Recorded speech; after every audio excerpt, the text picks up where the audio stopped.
Walking on and then sitting down on the set here, I'm reminded in looking at the various helmets we have. So here's the helmet display over here. And then, of course, behind me. So we've got about 20 helmets.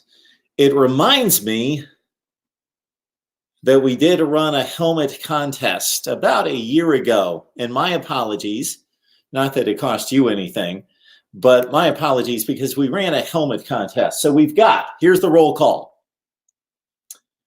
From the Big Ten, Ohio State, Michigan, and Wisconsin. From the SEC, we've got Alabama, Florida, LSU, Tennessee, and Ole Miss. We've got Notre Dame. We've got from the Big 12, Oklahoma and Texas. Makes sense. From the Pac-12, we've got USC and Washington. And then we've got Kent State. From the ACC, Clemson, Miami, and Florida State. So those are the helmets that we have right now. And this is the background and the origin to the helmet selection. So this is where it started. Way back in 2016, just prior to the college football playoffs, if you check out any of my videos from them, if you want to make fun of my set now, feel free. I even do at times. But if you want to make fun of my set now, go back to 2016. You know what my set was? My set was like that blank wall. That was my set. Except it was way out there in the kitchen. So that was my set at the time, was a blank wall. So I at least wanted to dress it up just that much. And so we purchased some helmets. So it made total sense to me going into the college football playoffs that we would purchase the 4 helmets of the teams that made the college football playoffs in 2016. Alabama, Clemson, Ohio State, and Washington. And then we moved on from there, and I've looked at purchasing the helmets of obviously the major players in college football and building out from there. And you may question, oh, Ole Miss? Where did they come from? Tennessee?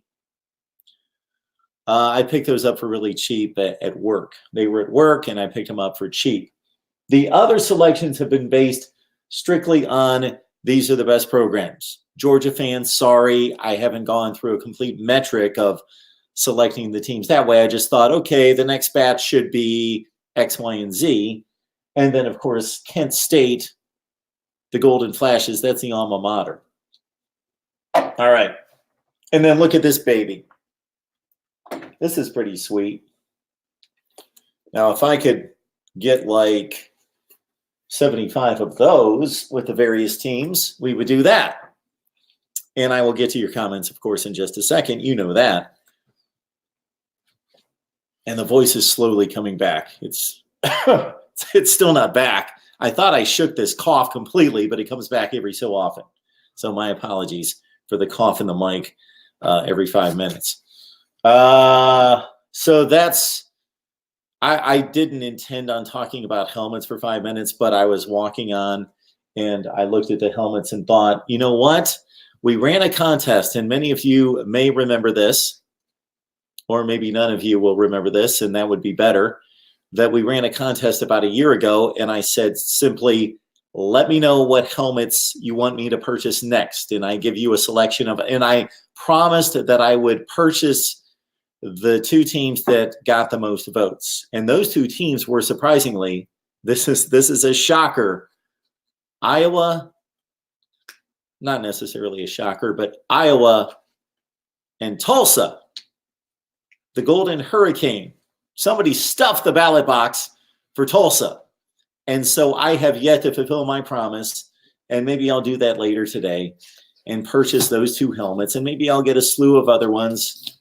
I know we should probably rep with who would be next. Georgia, certainly. In terms of the pantheon, the hierarchy of college football, Georgia would be next, and Penn State would be there, Michigan State, Nebraska, Auburn, we should get Auburn. TCU might be a decent selection. Stanford maybe a few years ago, but not so much now. Okay, that's what we need to do, is get some helmets. But how many helmets do we see?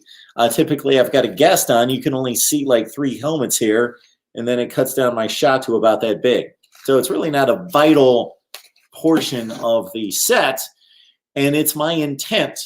I'm not going to promise, but it's my intent this offseason to completely redo the set. It's my intent. All right, my intent also during this live stream was to respond to your comments. It hit me the other day in our Q&A with a Wholesome One on Miami football as I was sifting through the comments that you guys leave an amazing amount of comments.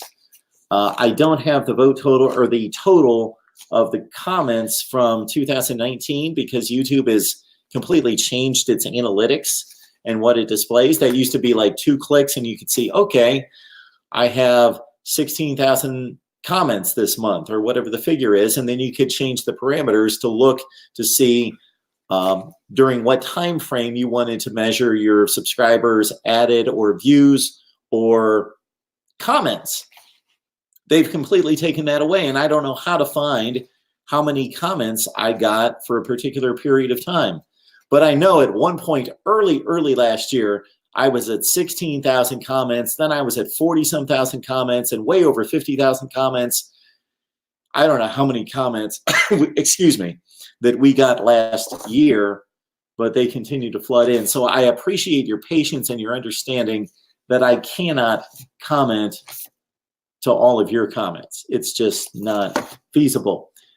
But I just noticed so many great comments, both in regards to debate and discussion, and also just encouragement and complimenting what we do here, that I wanted to give you some time. So I am going to post your comments from the live chat. I'll do that in just a second, of course, on the screen.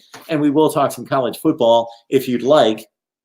The number's always here at 860-325-3687. But I'm going to go through the comments that we've received here at the channel and respond to those. That is the purpose and the reason I'm right here, right now. And as is typically the case, my vision for this live stream started like 4 years ago. No, my vision for this live stream started about 4 minutes before I came on. That's usually how visionary we are here at MarkRogersTV, the voice of college football. I thought, you know what? I'm going to respond to these comments. Oh, let's go to a live stream and start up a live stream and respond to the comments. Actually, there is a big vision here. Catch the vision. Tomorrow night, Monday night, 6 o'clock Eastern time, Notre Dame Live Talk, Oregon at 7. That's Monday night, a full live stream at 6 o'clock, focusing on Notre Dame and Oregon at 7. Then, of course, our customary spot for Florida State Seminoles Live, 7 o'clock on Tuesday night. All right. Let's check out your comments before I get to these comments.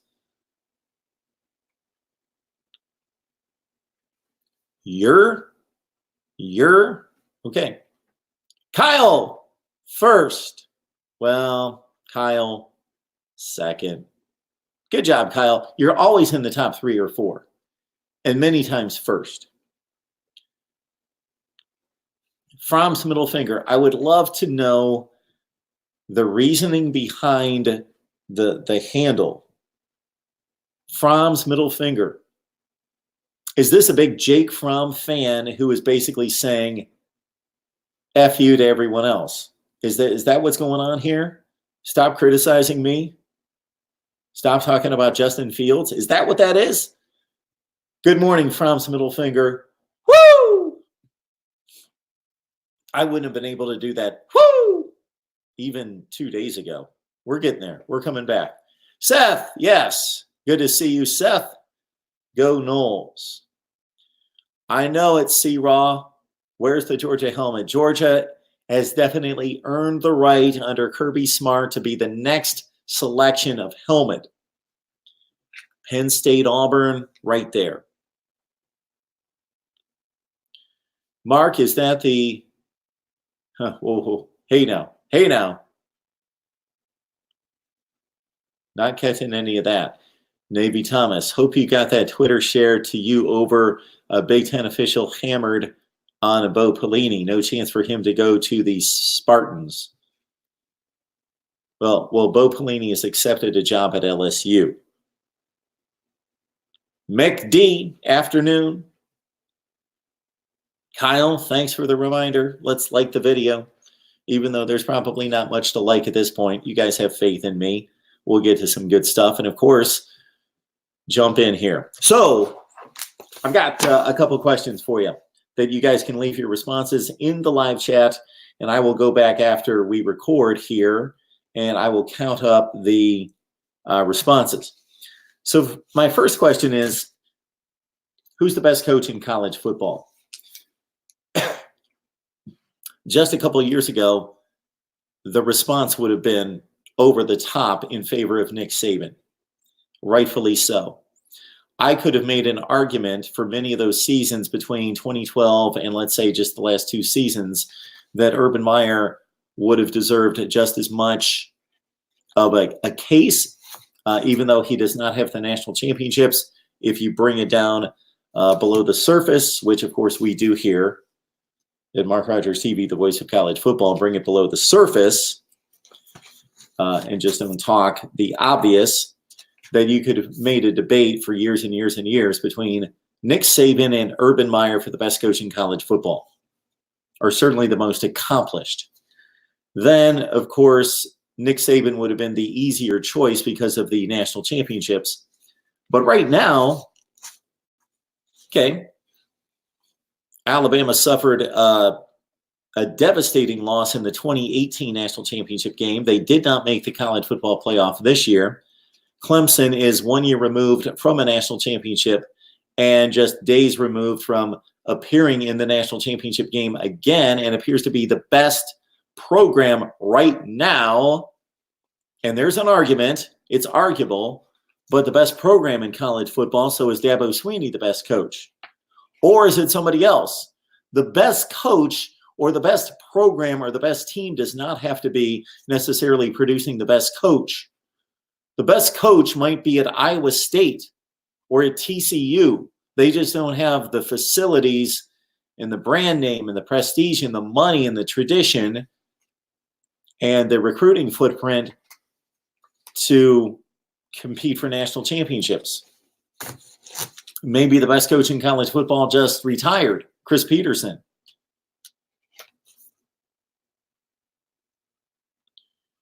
Coconut King Navy is the best helmet. So I would like you to leave in the live chat who is the best coach in college football, and then I'm going to post those results. Second question. So number 1, best coach in college football. Leave your response. Second question. What team would you like me to preview for 2020? This is way too early to do it. I typically like to see spring practice. So I'm going to rank all the positions in college football. Top 10 at every position in college football. And I will do my very best to rank every conference's top 5 at every position. Now that's a ton of videos. If you do the math, there's like 10 or 12 positions per conference. That's like 60 videos, plus another 10 or so for the top 10 in the nation. But that's my aim. But I like to do that with the incoming freshmen being so impactful.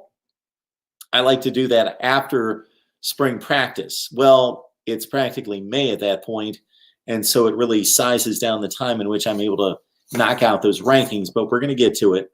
but I like to do those rankings after spring practice. But the rankings that I will do before that is ranking the top 10 coaches in college football. Last year, I also ranked the coaches 1 through whatever, 10, 12, or 14 in every conference.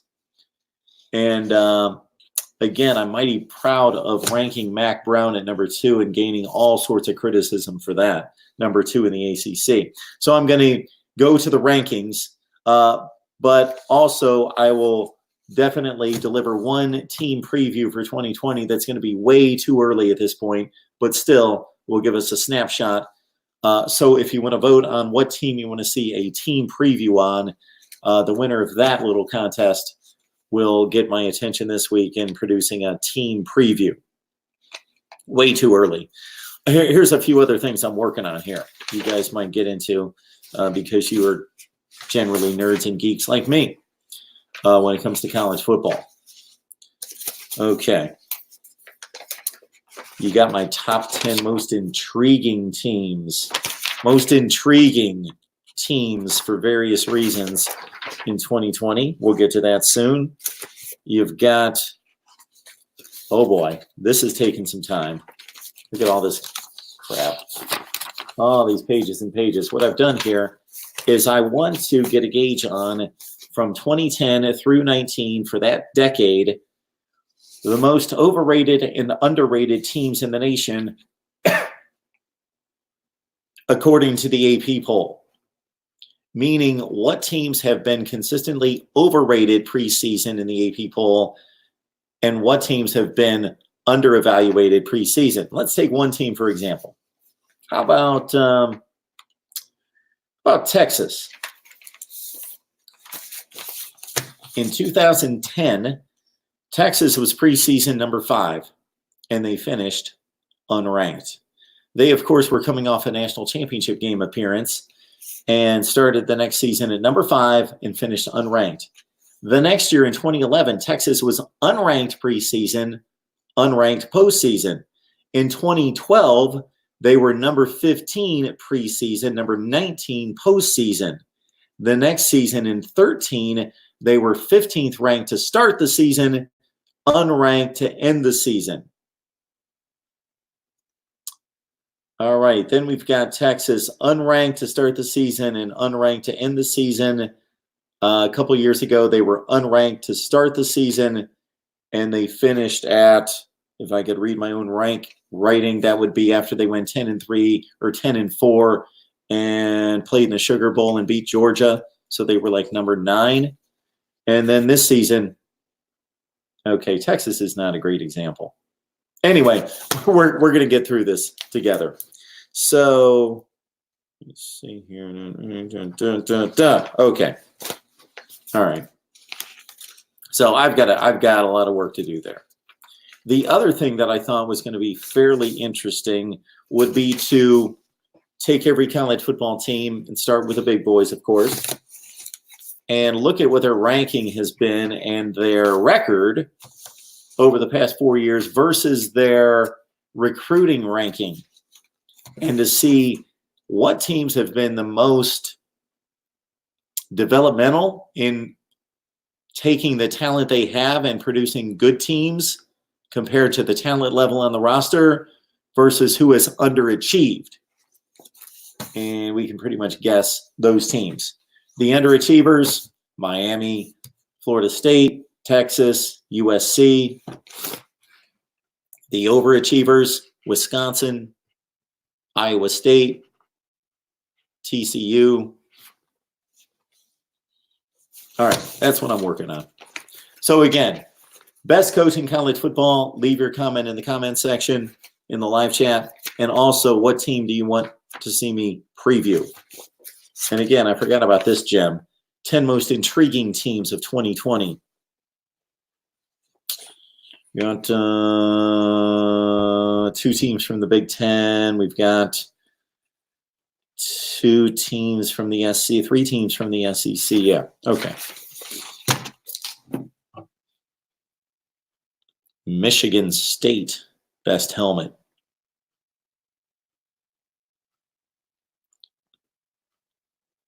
John Sarian.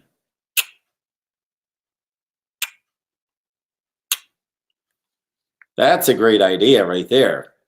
Donate a helmet, and then I will promise to display that helmet prominently. So like the Washington helmet right back here has a pretty prominent place. Or we could, so let's say somebody donates a TCU helmet, and that's the first one that comes in. I would place the TCU helmet for 1 week right up like there, like we'd figure it out. The set design continues to be in the developmental phase here at Mark Rogers TV, the voice of college football, which of course brings me to, we do have the super chat on. Keep that in mind. We appreciate your contributions there, but also like the videos. Please like the videos, share them in social media, and comment. And of course, if you're not subscribed, really? You're not subscribed? If you're not subscribed, what does it hurt you to subscribe? And you're locked in for college football all year round. All right. Dante, sup, Mark? Happy Sunday to you. It's all about the square dash square. Looking forward to 2020. The resurgence of the U is something I'm joyful to imagine happening on the field. Imagination is better than knowledge.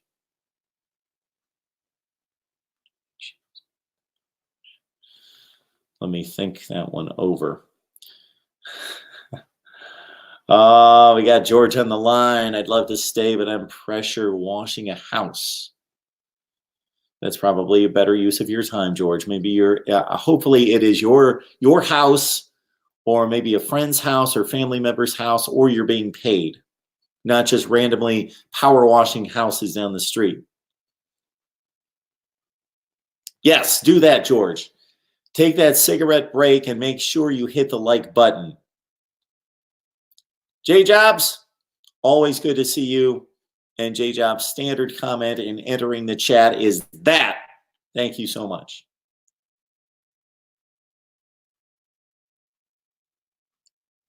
Oh, this live chat's jumping on me again. And then J Jobs follows with, gotta like the video. Thank you. I have got to get to these comments.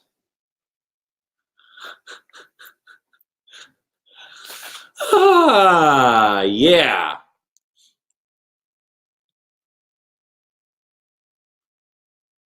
I'm the most loving soul in America. Who am I hating? Man. That's harsh. David, Mark, where would you rank Michigan State as a job? Would you say 20 or 30? Interesting question. Michigan State, from the time that I started watching college football in the late 70s through the time in which Mark D'Antonio took the job, except for a few peak years that were brief, they weren't even stretches of seasons, 3 to 4 years. They were one season up and then back down to 500 football. If you measured Michigan State, I guarantee if you take Michigan State, let's say 1978, I'm just selecting a year. That's about the time I started watching, 1978, up until 2007 when Mark D'Antonio took over. Michigan State's record and winning percentage, I guarantee it's about 55%. Maybe slightly better, not 60%. I guarantee it's not 60%.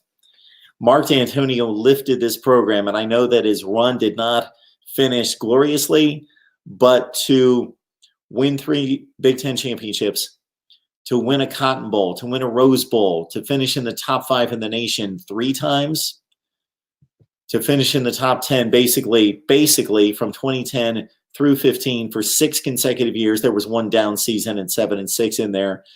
But in the top 10 in the nation, 6 consecutive years, or 5 of 6. Remarkable. So this is certainly a proud, historic program to a certain extent, but they have not been a factor, had not been a factor since the 60s nationally. Sure, they won a Rose Bowl in 1987 out of nowhere and then back down the next season. There were spurts like that for 1 year. But you could say that about Illinois. So Michigan State right now is not the program or the team that many of us are somewhat led to believe. I think the Michigan State brand is stronger right now, even despite the 4 consecutive down seasons, 10-3 in there one time, but basically down seasons, that we still generally think of Michigan State as being a contender in the Big Ten. That's not the program. It's a difficult place to recruit to. It's second to Michigan. Sorry, Michigan State fans, you're second to Michigan.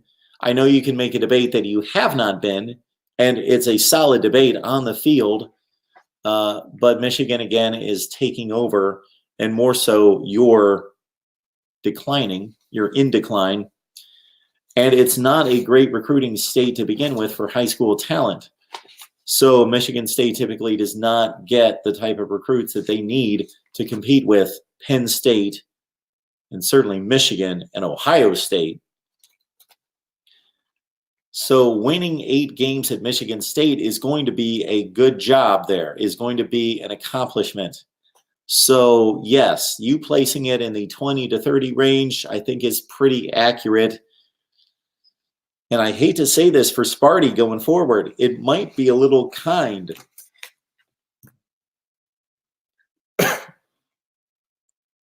Location of the school, tradition, brand, recruiting footprint, all those things come into play. Facilities, which I don't know anything out of the ordinary about Michigan State's facilities. I've not read or heard anything that's either derogatory or complimentary of the facilities. I know that they've not upgraded recently like a Northwestern or Minnesota in the Big Ten that have beautiful new facilities in tremendous in a way in which they've been built to be very unique to those campuses. They're very impressive. So Michigan State is in a tough spot in that division, in a difficult spot. It's still a good job. And David, I think you're on the money at 20 to 30. And I would go on the lower end of 20 to 30.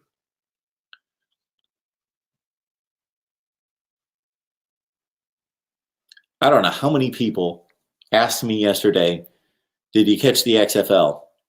And my initial response was, oh yeah, that. I didn't know it was on. Did not take any note of it. And then I heard about all the theatrics with all the mics all over the place and the players talking during or being interviewed during the game. And it sounds like a fiasco and a circus to me.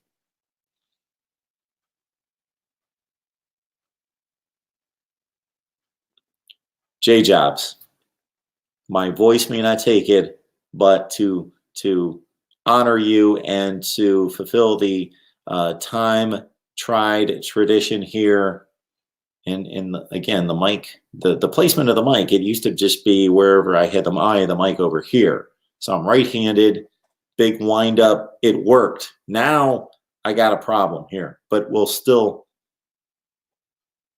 It's kind of funny. Do I do that? Do I do a Patrick Mahomes fling it sidearm? Do I?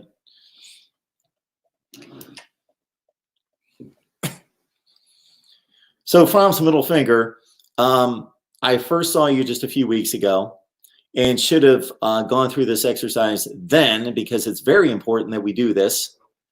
Anytime I see somebody's handle for the first time, and I've kind of lost track of this because fortunately we've grown.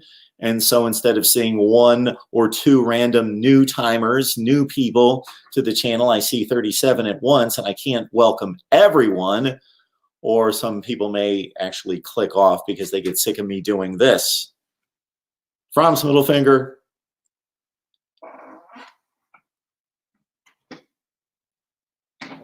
Welcome to Mark Rogers TV, the voice of college football. Would love to know who you root for, like I don't know now, and how long you've been watching.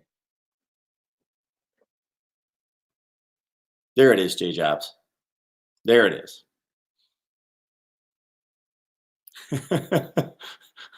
J Jobs, he anticipated me. He knew that he would just command me into action. J Jobs, I love your confidence there. Mark will soon be giving you a special greeting. That's tremendous. So we've got our first vote, David, with see, where's the T on the keyboard versus the B? Did you just mix that up, David? The T and the B, they're not really close there on the keyboard or on the if you're on your phone. Dabo probably second. Best coach is Dabo, unfortunately. And we'll get through these. And again, I'm going to tally these up so your vote will not be wasted. I just have to make note of this because I do this from time to time. I get a little excited and say, hey, we're going to do this or that. And, you know, I've got 47 things running through my mind, but I'm going to tally up the coaches' votes. Give us your number one coach in college football. Who's the best right now? And understand that there is sometimes a difference. And I know many of you do because, for example, people will ask me or just make the random obvious comment that Tom Brady's the best quarterback in the NFL. I don't believe Tom Brady's the best quarterback in the NFL. I don't even believe this, and this could be blasphemy, that Tom Brady is the best quarterback of all time.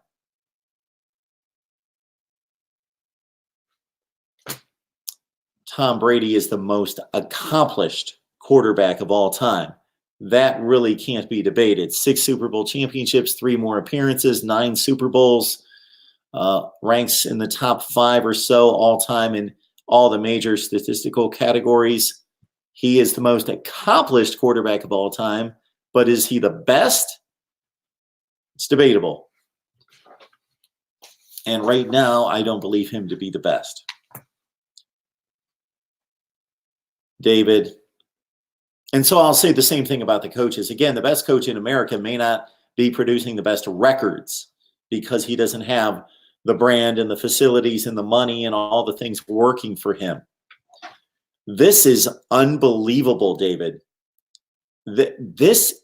I will have to look at this list because this was told to me at the time that Urban Meyer was ranked 46th.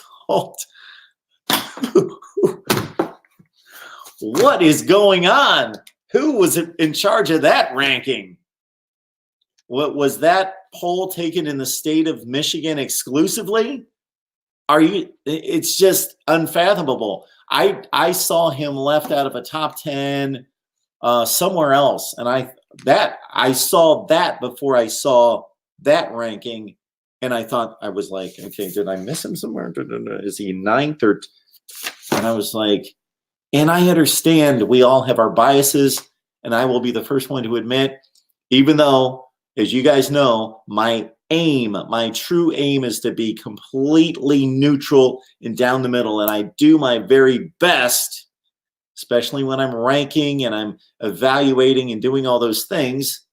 I'm a fan, but I do my best to be neutral, and therefore I have criticized my team. I have 2016 went on a rant that they should not have been selected for the playoff, that Penn State was ripped off. So I try to keep this as objective as possible. I do my very best because that's what I want here. I want this to be objective discussion, debate, analysis. And winning percentage is not everything. But when you've got the best winning percentage in modern college football, the best, number 1 winning percentage, how are you 46th? So the only 2 guys that outrank Urban Meyer, you got to dig up and dust off the black and white photos. It's what, Rockne and Leahy. That back then, sure, they were winning 90% of their games. So if we're going post 1950, which even that was 70 years ago. Urban Meyer has the best winning percentage of all time. And on top of that, I will make the case, and I think it's very valid, that it's not like, let's say Dabo Swinney, 15 years from now, has the best winning percentage of all time, and he's still at Clemson. Awesome. That's a tremendous, amazing accomplishment. But he did not prove that he could go anywhere and do that. He found a great situation. He elevated the program. All credit, credentials due him. Yes. But again, there is a distinction that needs to be made for somebody who can go anywhere and do that. Urban Meyer did that 4 times. That's nuts. He went to Bowling Green. They sucked. He walked away, wins 17 games in 2 years. He goes to Utah. They had a good program, but they had an 8 or 9 win program. 13-0. He goes to Florida. They're losing 5 games a year. I made this comment about 6 months ago during some analysis. And as soon as I said Florida was losing 4 and 5 games a year, somebody jumped all over me. And then I proceeded to show them Florida's records for the 3 to 4 years prior to Urban Meyer and them going 8 and 5. And of course, he won 2 national championships and produced another top 3 team in 2009. And then Ohio State, where he wins 91% of his games and dominates the Big Ten, and could have won a slew of national championships. Didn't. Won 1. Had an undefeated season another time. But yeah, I don't mean to stop here and just go on, but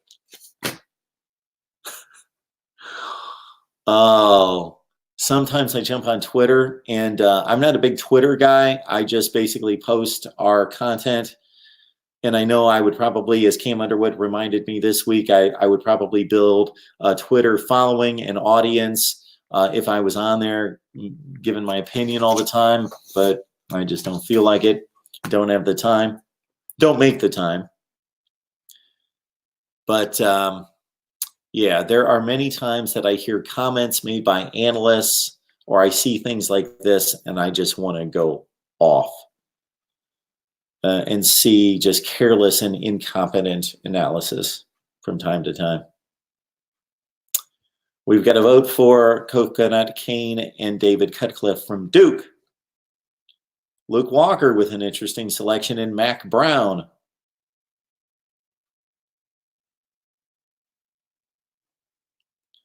Jay Jobs, his vote's in.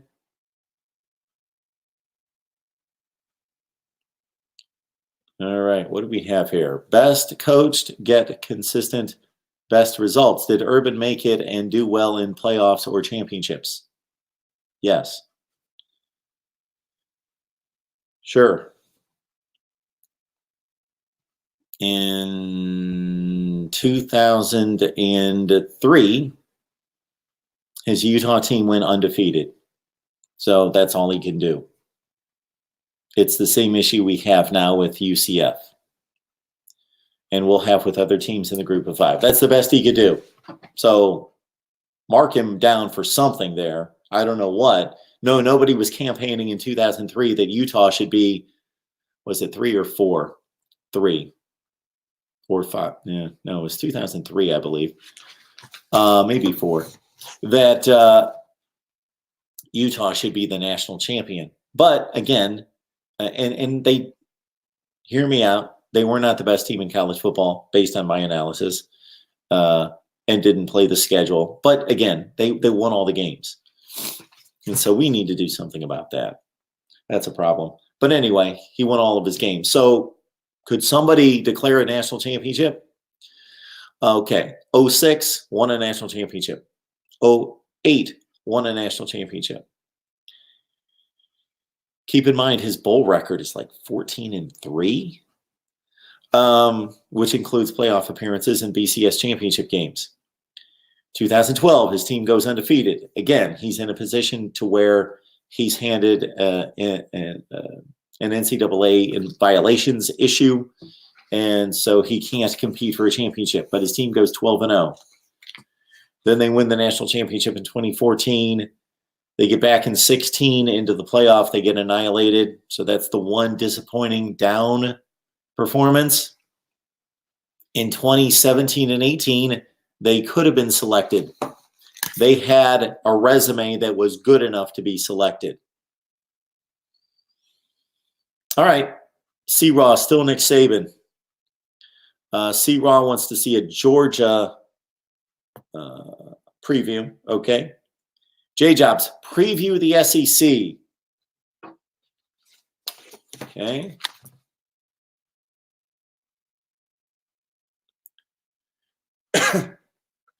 What a great movie. Fun movie. Good one. Navy Thomas, I would like to see you do a video explaining the pictures on the wall behind you. Who and when from? That's an interesting one. Oh, my goodness. Well, I'm not going to quite do that, but I know you can't see them. You would almost have to watch a video and blow up the shot or do something. But we've got Curtis Enos from Penn State. We've got, oh my goodness, I can't think of the kid's name, from Michigan. Oh my word. Really good running back, 2003. Why can't I think of his name? Didn't do much in the NFL. I'm lost on his, oh my word. Oh, yeah. Chris Perry from Michigan against Ohio State in 03. We've got Warwick Dunn up here playing Florida. So that would have been circa 1994-5. We've got, oh my goodness, we've got, man, my mind's going, oh my, I must be getting old. Marcus Dupree. It's taken me a second to remember these faces. Marcus Dupree, Oklahoma, a great documentary on ESPN, of course, about him. Keyshawn Johnson, USC, 95. Then we've got Mike Rozier from the early 80s, probably 82 or 3 after they beat Penn State. We've got Danny Werfel, probably in their national championship winning year of 96. LSU and Marshall Faulk. Kevin Falk. And then we've got Marcus Allen during his Heisman Trophy winning season after USC beat Oklahoma in a 1-versus-2 matchup at the beginning of 1981. So all of those are between 81 and 03. They're all over the place. So I've got a zillion of those. That's only 9 that I put on the wall, but all sorts of college football magazines. There you go, Navy Thomas. So maybe I did do the video just now. Dabo, it's good to see 288028. Homage to Adrian Peterson, who again is still racking up yardage in the NFL with the Washington Redskins. We've got a vote for North Carolina preview. David Greenshield, John Urban won 3 natties and did it at 2 different programs, not mention he has like a top 3 or 4 winning percentage all time. Yes, I believe it's number 3 all time. And again, let's consider it's number 1 by far in modern. And when I say modern, some people say modern's like 1990. No, like World War II. Since World War II, it's number 1.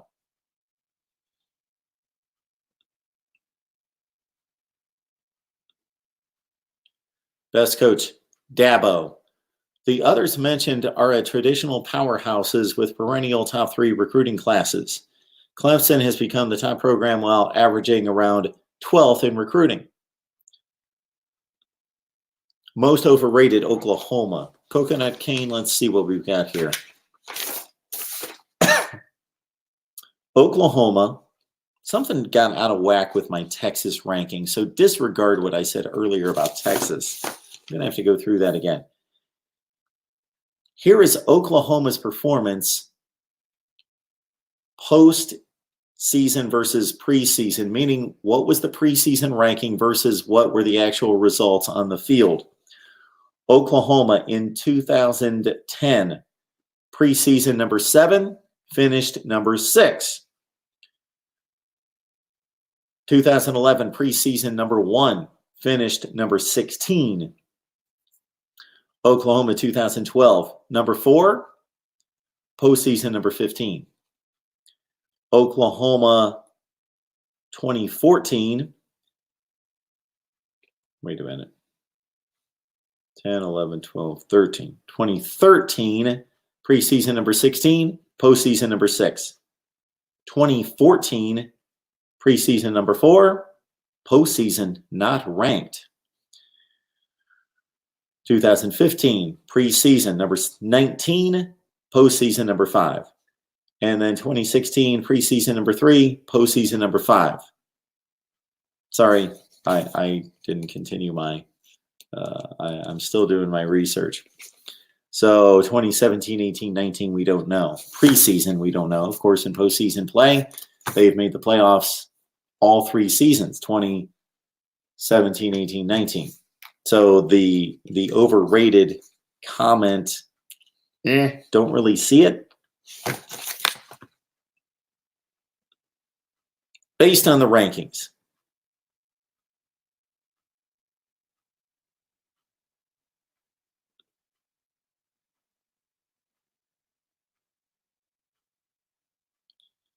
Got David and John going back and forth.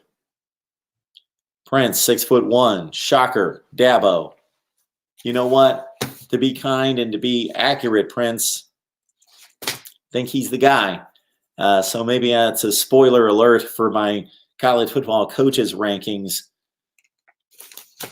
It's tough to argue. Florida State preview from Seth. All right, maybe. We'll see if it wins. We'll obviously get to everybody after spring practice is over. My 2 main initiatives are going to be ranking players, top 10 at every position, top 5 in every conference, and then doing team previews all the way through up until the start of the season. So we will attempt to, excuse me, again, knock that out. Right now, what I should be working on after I get all this mess cleared through are schedule previews. And we've done some schedule previews with some of our guests, but I'm going to do a schedule preview where I post the schedule, where I discuss it, and I rank all the schedules. This is something that is probably a waste of my time, but I just love to do it. And I don't really get much feedback on it in regards to people thinking it's great or stupid, or they pretty much just take my word for it. But I rank all the Power 5 schedules from the easiest to the most difficult. I do that every off season. Now that takes some time to do a decent job at that, to compare all the schedules. It's difficult. I do them in each conference first, and then I've got to compare them cross conference. But maybe it's not worth the bank's not worth the buck. David Greenshield, Clemson's recruiting rankings from 2014 through 2020, 11, 9, 11, 16 is 7, 10, and 3.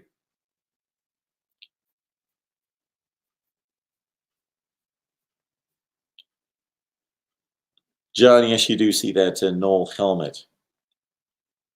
Your eyesight, it's good.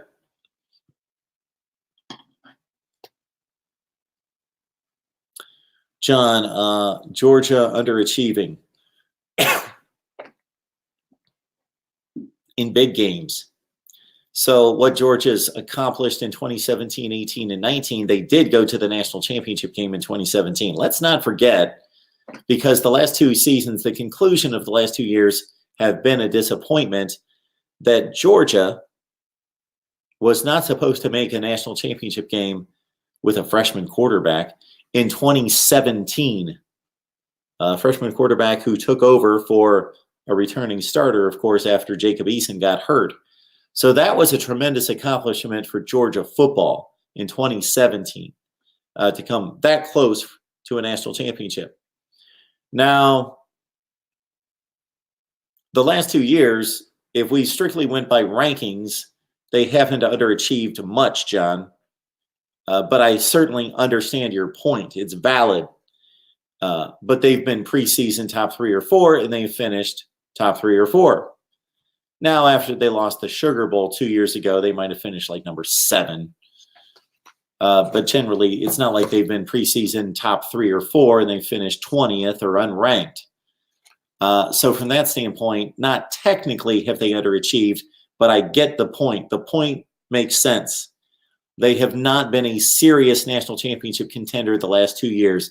They have failed in big games, and they have failed miserably in one of 2 ways.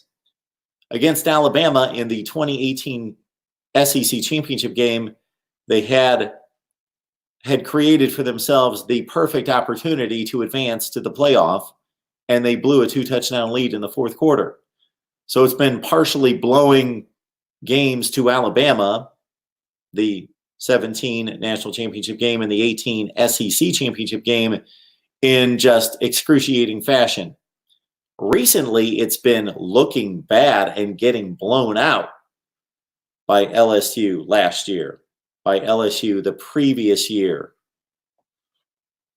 losing this game to South Carolina.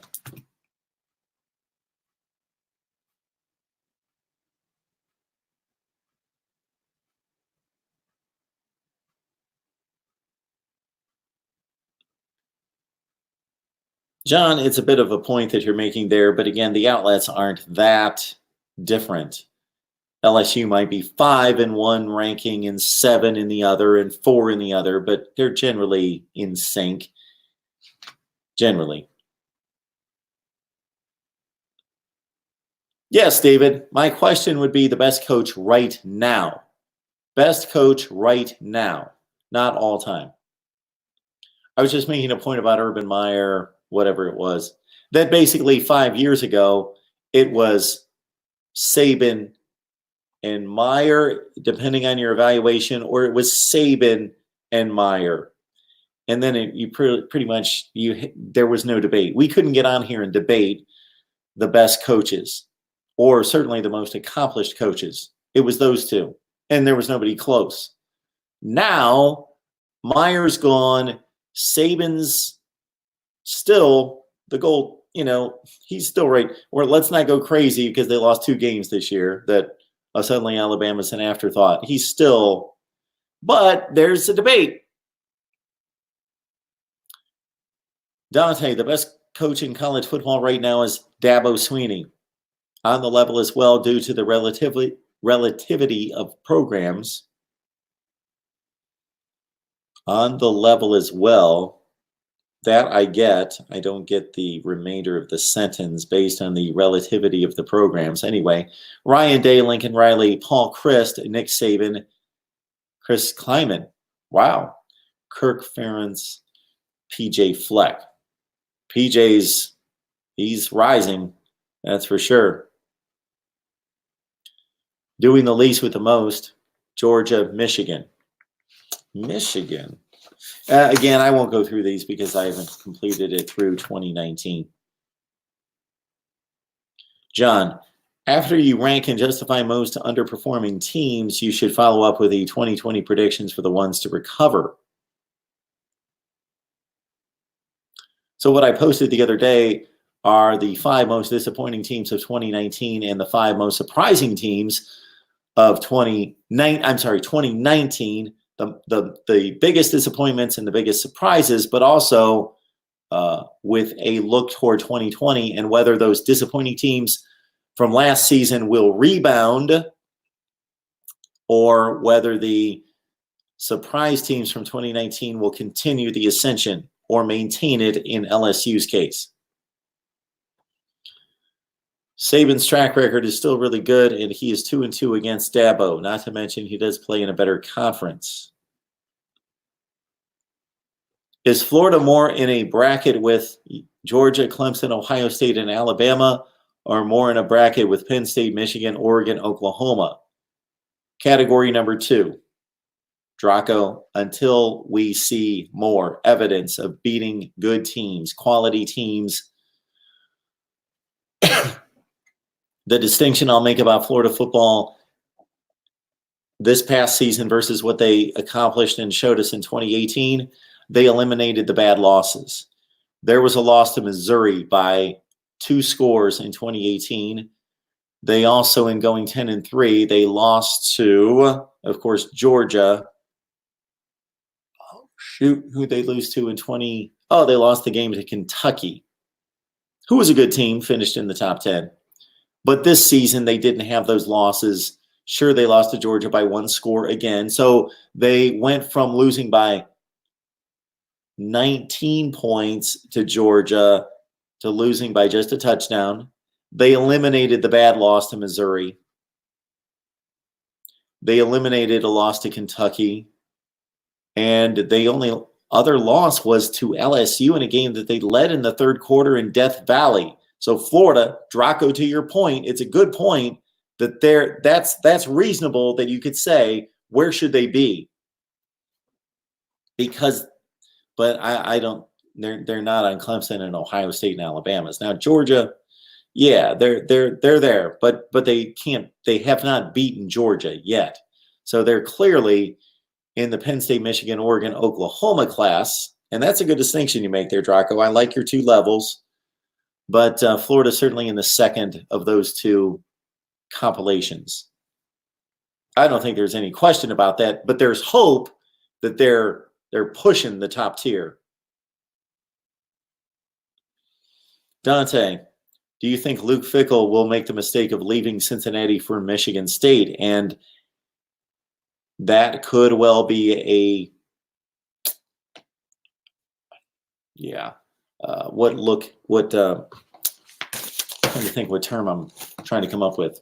Kind of a death trap or a snare, just to take the Power 5 job in the Big Ten, just to take it. He would really need to consider and try to find out as much information about what could be headed Michigan State's way in regards to infractions and penalties before he makes that move. He's in a good place. But he also doesn't want to necessarily hang around Cincinnati forever. And I know it's only been 3 seasons because he's lifted them. He's gained his credibility by lifting them from 4-8 to 11-2 and 10-3. But if he sits there for too long and those 10 and 11 seasons start to get peppered in with 8 and 5s, then he loses his cachet. Right now his cachet is high. So he doesn't want to wait too long, but he wants to wait for the right job. And that school with those possible issues, probable issues in that division with that recruiting footprint is probably not the place to go. Although when we went live, so this was this time last Sunday. It is Sunday, right? Last Sunday, we were on doing a USC live stream. All of a sudden, we saw the Mark D'Antonio news, and I turned around to live stream and gave my opinion. And of course, I knew that somebody was going to ask me, who's going to get that job? Who are they looking at? And I had no idea. But the first name that came to mind was Luke Fickell.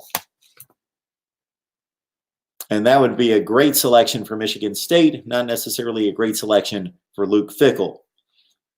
Do I think he's going to make that move? I have no idea. Dante, understand that I don't know the man. I've interviewed him twice, but I don't know the man. I don't know what's going on between his ears or who's going to get in his head to sway him to a certain extent.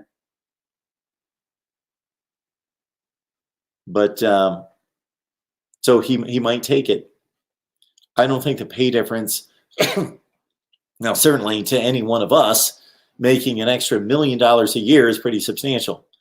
But if you're making, let's say, I heard the figure at about $2.5 million for Luke Fickell, if that could potentially go to 3.5, well, that's a lot of money to turn down. It's a lot of money. But when you're making a lot of money, then you also have the luxury of saying, you know what, that's not quite right for me. Because then if he goes to Michigan State and he starts churning out 5-win teams, then he's probably stuck potentially.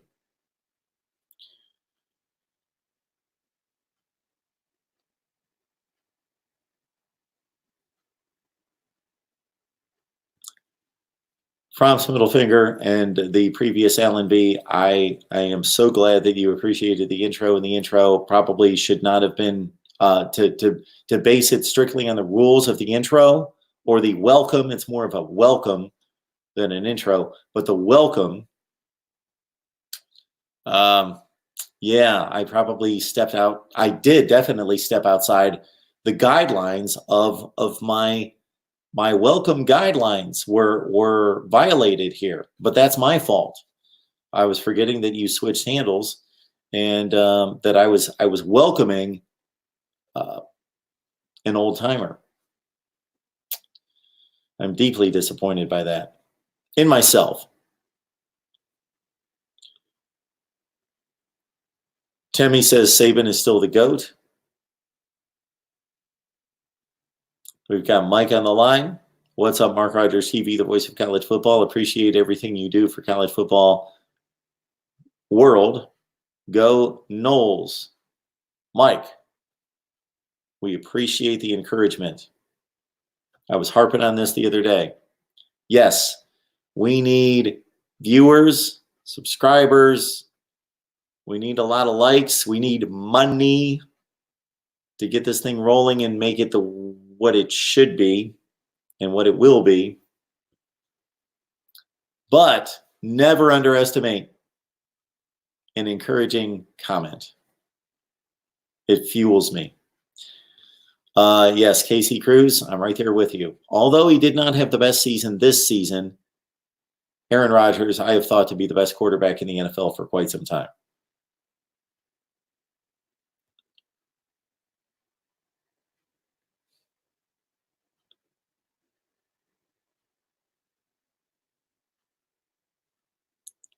Best coach in college football, according to Jonathan, Hugh Freeze. Interesting selection there.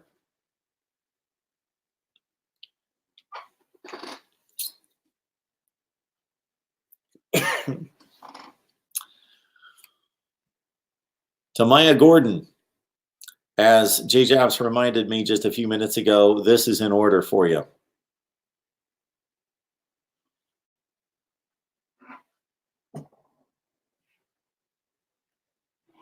Welcome to Mark Rogers TV, the voice of college football.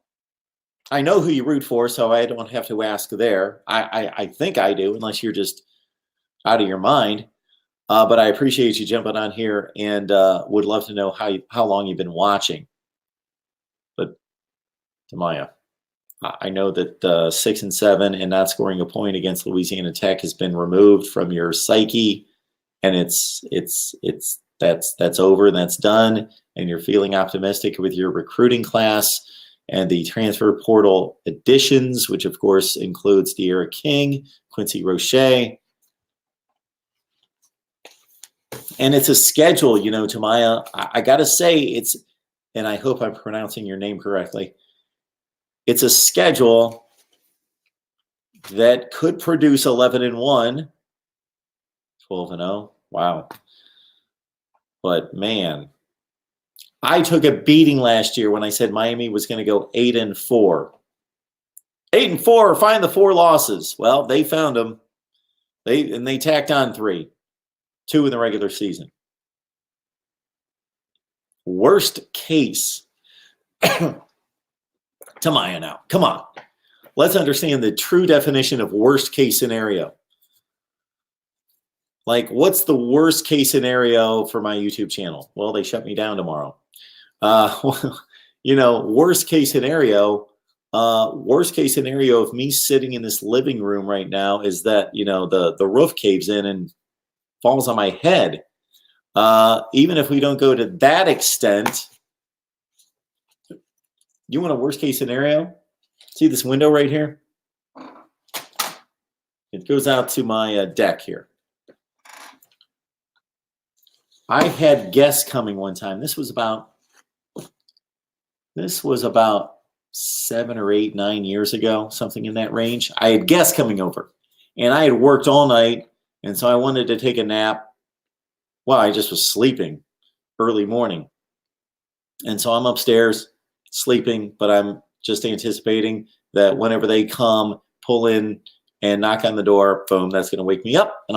So I fly down the steps. I walk right by this window. Don't even, I fly right by it. I'm not looking at it. I let them in. Their first question for me, Mark, what happened to your patio window? I'm like, oh, what do you mean? The thing was shattered. How did that happen? Well, the first thing that came to mind, oh yeah, I was trying to sleep this morning and somebody was out here weed eating. Guess what they were doing? They were blowing rocks all over the place and they shattered my patio window. Now, how often is that going to happen? Very few times, but that's kind of a worst case scenario. Miami going 11-1 is not a worst case. For a team that just went 6-7 and 7-6 the year before that, not a worst case scenario. I'll give you a worst case scenario reasonably. You know what a worst case scenario is? It's 0-12. That's the worst. Reasonably worst case scenario for Miami. I'd have to look at the schedule, but I know basically who they're playing. They're playing the Coastal Division. Then they've got Florida State, and they've got, I think next year they've got, is it Wake Forest? Lose both of those games. And they've got to go to Michigan State. Worst case scenario, 6-6. They just did that this year. It's probably not even a worst case scenario.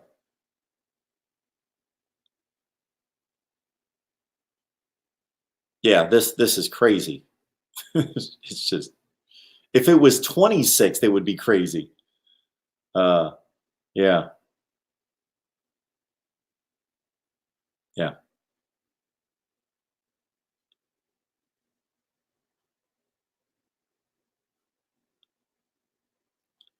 Ballard, good to see you. Ballard Sports Media on the line.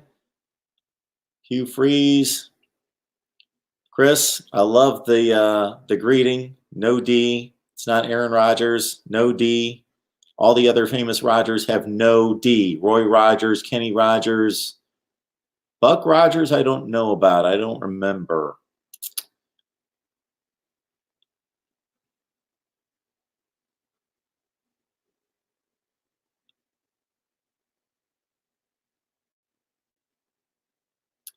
Navy Thomas going with the best ever.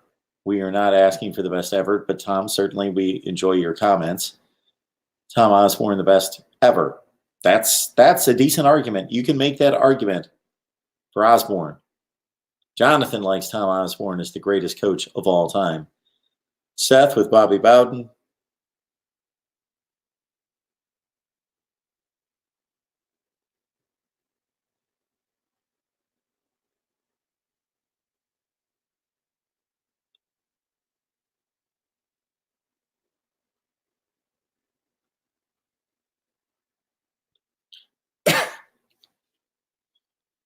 I've lost control of the show.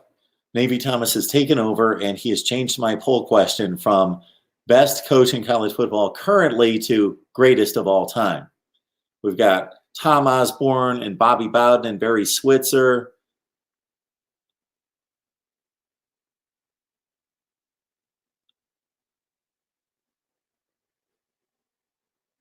I am way behind on these comments, aren't I?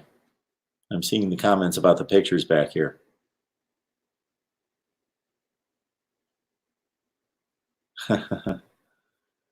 Just did it. Just came across it. And again, neutral, David, neutral. So again, we've got, keep this in mind. Sometimes I get criticized for touting one particular team. We've got Penn State, Michigan, Florida State, Oklahoma, USC twice, LSU, Florida, and Nebraska represented on the wall. Penchant for running backs. Well, it's a penchant for the way the sport was played back in the 1980s and 90s is what that is.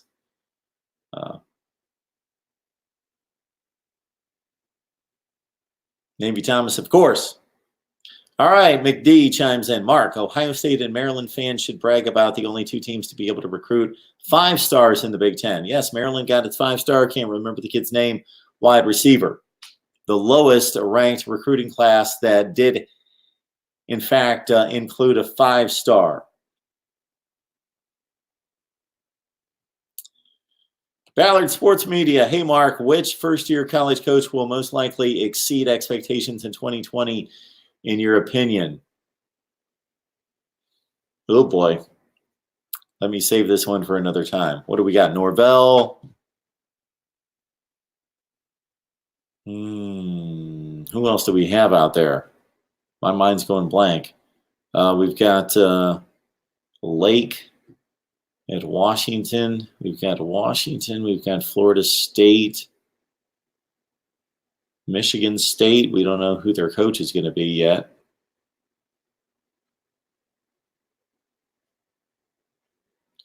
We changed a lot more coaches last year, didn't we? Who changed coaches this year? Mississippi State, Ole Miss. Mississippi State, Ole Miss, Florida State, Michigan State, Washington. Washington State, of course. Right off at the top of my head, Mike Norvell. My goodness, has to win 8 games, doesn't he? If he's any good against that schedule, not that it's an easy schedule, but in that division, aside from playing Clemson, playing Florida, they do have to go to Boise State.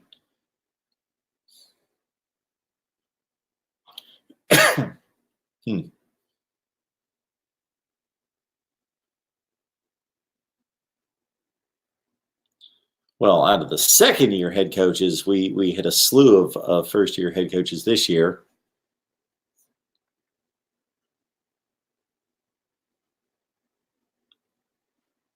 When I get those kind of questions, I'm a nerd about thinking, okay, I want to be prepared. I love talking off the cuff, but in terms of rankings, I got to be prepared because if I just talk off the cuff, I'm going to miss somebody. You got the Florida State preview. Hey, Josh, we appreciate the comment right there that you're an embarrassed Miami Hurricanes fan, but you're great. Great show. Glad I found it. Thank you. It was my intent to actually respond to the comments that I get to the videos. That's what I was going to do here, and I'm responding to everybody's comments on the live chat. So let me get to the comments here. And you guys continue to talk in the live chat, and I'll get to your comments in just a second, and you guys can talk it up. All right. So in response to our Notre Dame video, we've got Andrew Scruggs saying, yes, great to see you. Got Always Irish on. He'd been talking about that for a long time. I shouldn't even have read that. I don't even know what it means.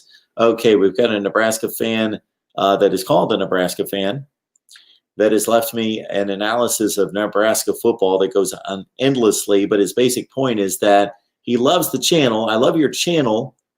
I always consider this one of the best college football channels on all of YouTube. One of the best. One of the best. No. Thank you so much, Nebraska fan. And then he goes on and on and on to back up the point, or he attempts to, that Nebraska was not a disappointment in 2019. Okay. We know better. So, Nebraska fan, we appreciate the comment. And he does make some valid points in here in regards to how it's progressing and then makes a bunch of comparisons. But let's make it very plain. Nebraska hired Scott Frost to win, knew that it was going to be a bit of a climb. It was not going to happen automatically. But they did finish 2018 with a 4-2 record in the second half of the season that was much better than just 4-2 on the surface. Took Iowa, a top 25 team, to the final play of the game.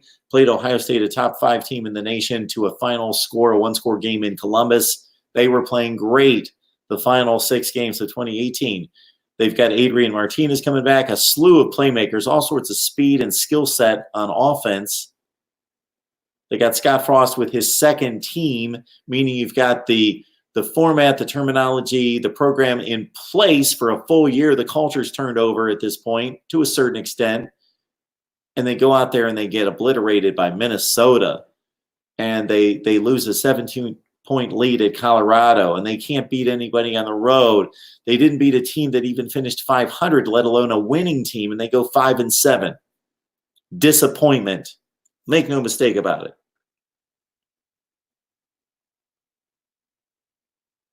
If I can't open this up, it's going to be tough to read these comments.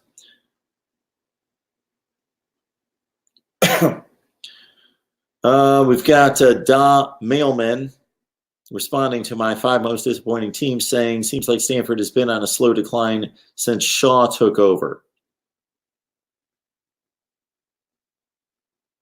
Reasonable Gump responding to the disappointing teams video. Feels like Alabama should have been on this list somewhere.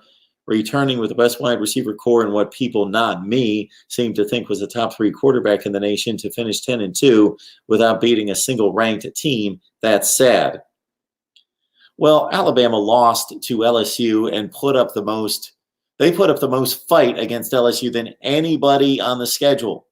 So let's understand that Alabama's effort against LSU was the most impressive effort against LSU all season. 46-41 game, Tua threw for 400 yards. Let's also understand that Alabama lost to Auburn on 2 pick sixes by a backup quarterback and still would have forced overtime with a field goal that hit the upright. Alabama was still one of the top 5 or 6 teams in the country last year. We've got Sean Stewart commenting to Miami football. Even though this offseason looks similar to last year's, the coaches and players we added this year feels very different. I'm not a big fan of the word very. In a good way. We finished 6-7, but we were going to be a heavy favorite to win the Coastal, and 11-1 is you're always a heavy favorite. Sean, you're always a heavy favorite to win the Coastal. And go 11-1 is absolutely doable, setting up a showdown with Clemson in the ACC championship game. All right. Oh, love this comment from my Oregon video. So I produce an Oregon video, and unless I'm not catching on to the current slang, I produce an Oregon video, have a really good contributor come on, Mr. Bose, James Bose. We're talking Oregon football. It's very positive, talking about some personnel losses to the NFL, but great recruiting classes, just good conversation on Oregon football. This is what I get from Matthew Shane, who I've not seen comment to the channel before. Mark Rogers is trash juice. Can somebody interpret that for me? Trash. It doesn't sound too complimentary. I'm trash juice. Pedro, great show as always. Thank you.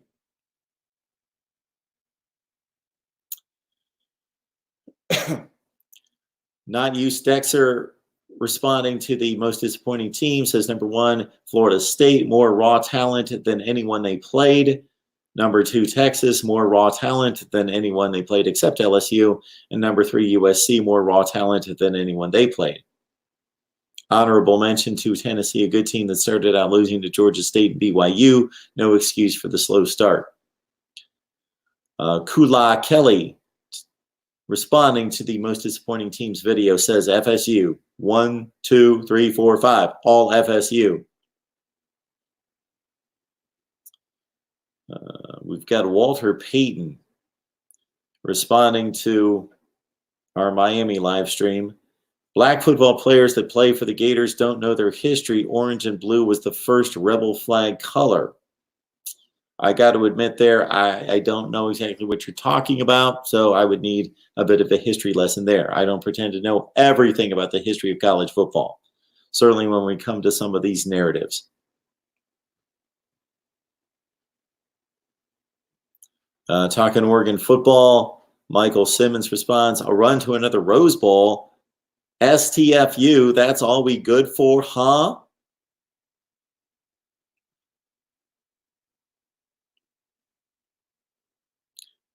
28 AD 28. 28 AD 28. Nebraska seems more like a victim of overhype than a disappointment. The Huskers won 4 games in 2018 over a 7-6 Minnesota team, Illinois offensively, comatose Michigan State, and Bethune-Cookman. Realistically, many just jumped the shark terribly on Nebraska. Yep. John Wick, before the season started, I was really high on Texas. I thought they had a legit shot to make the playoff. They totally underwhelmed. Yes, and you, like many of us, thought that they had a shot. I did not pick Texas to go to the playoff. I did pick them to go 10-3. They went 8-5.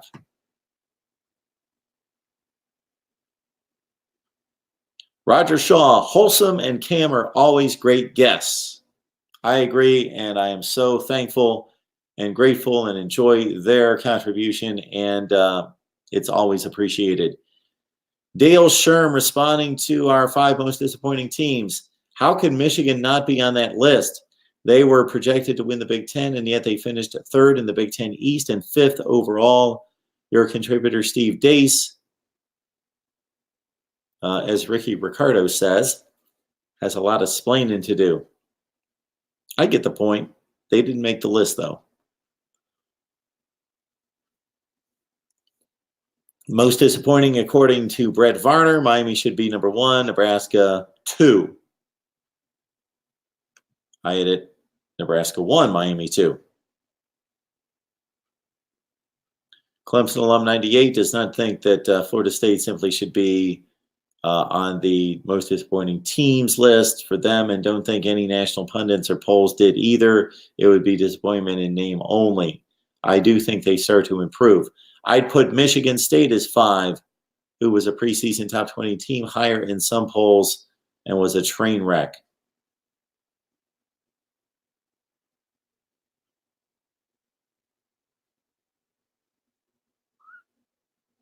Ballard Sports Media, here you are. I think Alabama was the most disappointing because they just came off the worst loss possible, getting blown out by Clemson. Okay, that was in 2018. Most disappointing for 2019. They were supposed to potentially make another run at a championship, which I could argue that they did to a certain extent, but failed to do so, going 10-2, not to mention the defense was Big 12 bad, which we never seen from a Nick Saban team. Your thoughts, Mark? Well, my thoughts are what I just said a minute ago. Alabama lost 2 very difficult games. Let's understand, LSU crushed everyone except Auburn and Alabama. And the Alabama game was the closest game. So Alabama gave LSU the closest game that they saw all year, down to the wire, 46-41. And Alabama also lost to Auburn, a really good Auburn team, on a missed field goal in which their backup quarterback threw 2 pick sixes. Yeah, Alabama was a little bit down, but they weren't. They were still. My goodness, I guarantee. Well, we saw the game in Tuscaloosa that if Alabama has Tua, they're better than Oklahoma, and maybe even without Tua, better than Oklahoma. Oklahoma made the college football playoff. From's middle figure, I'm so disappointed with my Georgia Bulldogs. All they do is win, and I'm sick of it. Steve Lundy and some others thought that Maryland should be on my most disappointing list. Well, who thought Maryland was going to be that good? I had them going 6-6. They went 3-9. Yeah, I thought it was a train wreck, and I was not surprised. Yeah, that just didn't necessarily, yeah. Dennis White, Miami by far the most disappointing team in college football. Nebraska isn't surrounded by tons of talent. Miami is.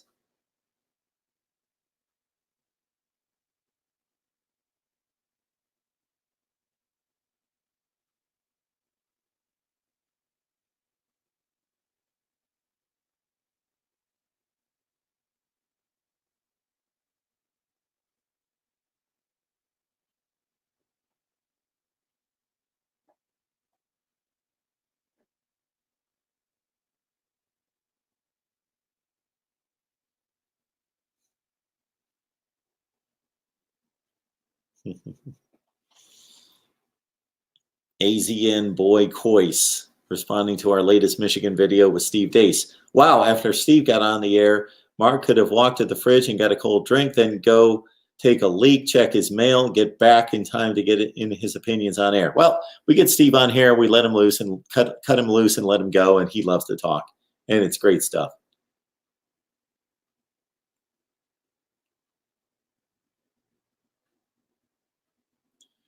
Terrence Templeton, thank you for the content. OMND, Jeff, love the show. Paul Scoop on the U, loves the Wholesome One features. Jeff Lynn's ELO 2020 tour, go Canes. Jeff Lynn's ELO 2020 tour also commenting, Mark Rogers and Wholesome keep it real and giving us objective points of view all the time, except when Mark's Ohio State Buckeyes lose in the playoffs because of a so-called poor decision by the refs. Oh boy. We Miami fans know how it feels following the Fiesta Bowl in 2003 with the pass interference controversy, which cost the Hurricanes a 6th national championship. It's only human for Mark to have a favorite team, but 99% of the time, Mark is right on, which is awesome. 99% of the time. I'll take it, Jeff. 99% accuracy right here, according to Jeff Lynn. Thank you, Jeff. 99% accuracy. And if we really go through that Miami-Ohio State play, you may not want to hear this, Miami fans, but if we really go through that play, and if we go through the previous series, so maybe this is the next, and I'm not going to promise this, but yeah, I see all these YouTubers that do like video reactions to music, let's say, I got to figure out a way to put up a window, not a window, but a virtual window with the play, we could run football plays and we could review the end of the Ohio State Miami 2003 national championship game. There's two things I would like to point out. I've talked about them, but I'd like to actually show them on the screen. Maybe we could clear this up once and for all, at least here, in terms of what happened on that play and what happened in the previous series. James Scott, good to see you. Guess I'm in the rewatch crowd. I was out of town most of the day. Got back and saw the YouTube bell. New Mark Rogers vid, must watch. James Scott, thanks, man. Virtually put the new Mark Rogers vid equals must watch. James Walker, love these two guys, meaning myself and Cam, have the best on the Canes. James Walker, great show. James Walker told us twice, great show. Justin Buckeye Firm, what's up, Mark? Good to see you. Justin Buckeye Firm is Steve Hellwagon's #1 fan.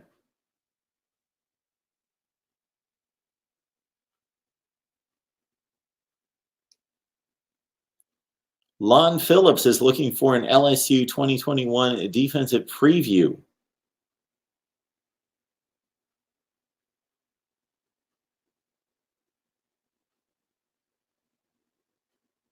Jersey Kane, love this comment. How can anyone give this video a thumbs down?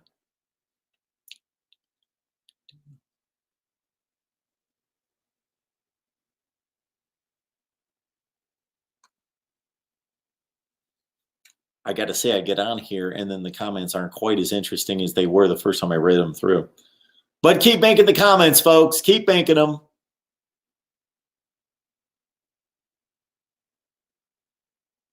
Chris Hawk. Chris Hawk. That's a great name. Great last name. Hawk. Chris Hawk. I've never seen your handle on the channel. And you make a great comment here. Say, great insight. Love the optimistic outlook while still having pessimistic questions. We'll definitely be looking forward to this tandem in the future. Chris Hawk. You're probably not watching right now, but I'm going to be optimistic in saying I'm hoping that you're watching to see this. Welcome to Mark Rogers TV, the voice of college football. Chris, I can see from your comment that you most likely root for Notre Dame. Would love to know how long you've been watching.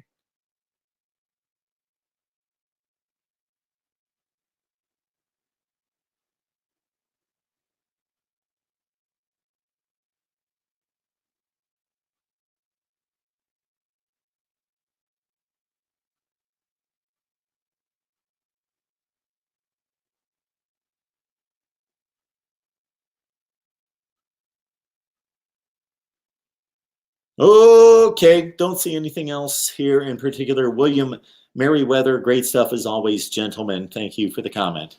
All right, I'll get back to your comments. Let's run them down here. Where do we stand?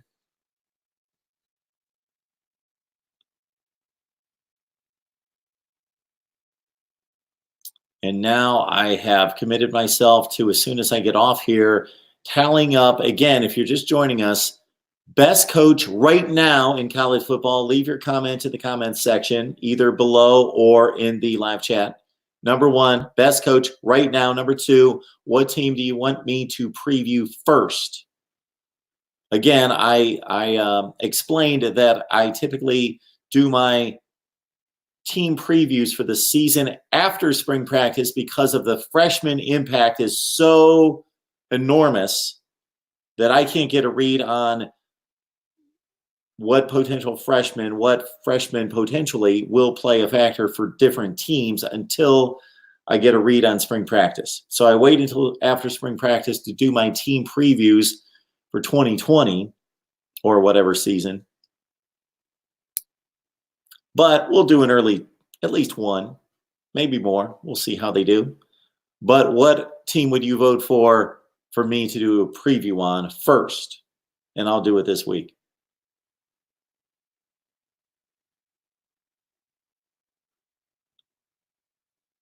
Good point.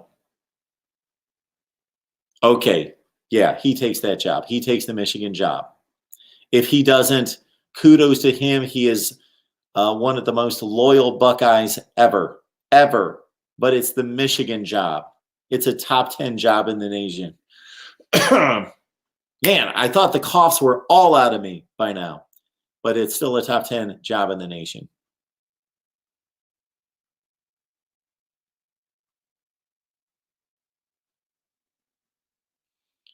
All right, a lot of historic Nebraska talk in the live chat. I remind everyone, and I'm going to make my plea here, not today, but not really involving money, but just involving what you can do for the channel in terms of contributions with, of course, the likes and the shares and the things that you do there in the comments, first and foremost. But there's a ton of ways in which you, not even monetarily, can help us build a channel. And I need to shoot a video and post it, which I will go bullet point by bullet point to say, hey, this is how you can contribute. This is the vision. This is what we want to do. And this is how good we want to do it. And these lights are probably too close to me and make me really look washed out now that the sun's going down and has gone down. But one way is right there. Shop Amazon using the link in the description section below. I rarely comment on this, and I should probably plug this more often than I do. Go to any of the videos. So you're not going to see it now because this is a current live stream, but go to any of the videos. And if you're shopping Amazon, please, I implore you, whether it's you or the person that does the shopping in the household shops on Amazon, which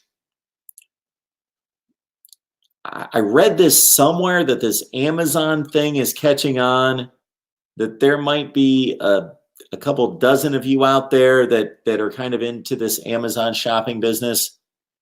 If you shop Amazon, like I hear 60% of America shops on Amazon. That's an incredible number when you think about it.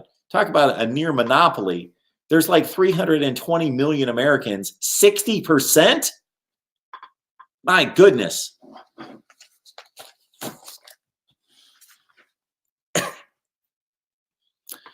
So if you do any shopping, please shop on Amazon using the link in the description section below, and you don't have to buy anything. So you don't need to buy what you see there. It's just a way that I needed to display my Amazon link. So you're going to go in there, you're going to see something, forget it.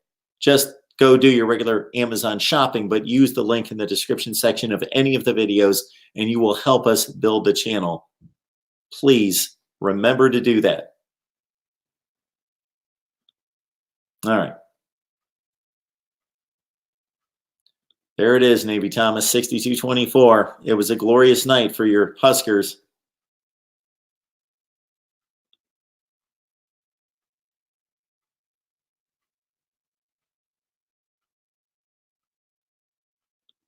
Florida's on the way. It certainly appears so. Richard DeSaint. I don't think I've... Welcome to Mark Rogers TV, the voice of college football. Richard, it appears as though you're a Florida fan. If you need to correct that, simply let us know what team you root for and how long you've been watching the voice of college football. And I would hope that everybody within my voice shot right now is subscribed. Please subscribe. If you love college football, I would think you would subscribe. I am going to make only one guarantee for you, and that we will deliver. We will do our very best to deliver top-notch college football content for myself and from the various, it was 107 last year, 107 contributors, guests, bloggers, broadcasters, writers.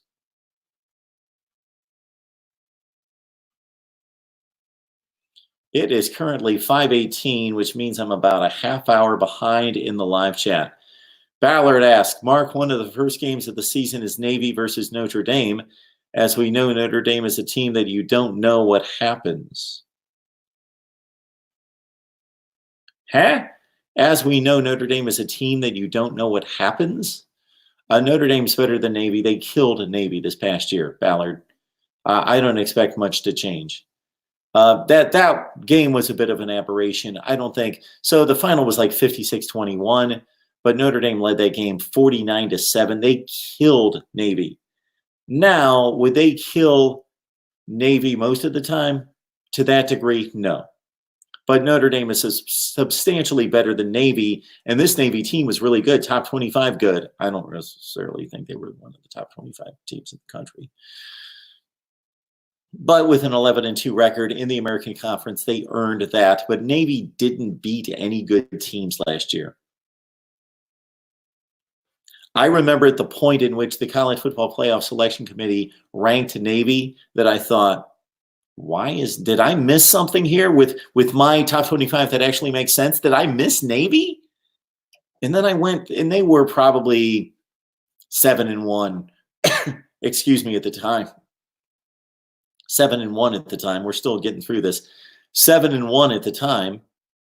And I looked at who they beat and who they lost to at that point. I'm not going to go into it right now, but I thought, no, I didn't miss it. They should not be ranked.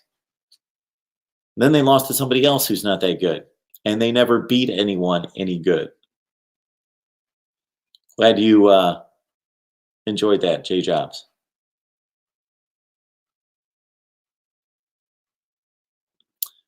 Brutus Buckeye, we need that intro every time, Mark. Where I kind of got that, so here's a little story for you folks, and I'll probably lose about half my listeners and viewers by telling this story. But way back when, I was the sports director. So if you don't know the TV terms, I was the sports anchor at 6 and 10 on a CBS station in Mississippi, WCBI.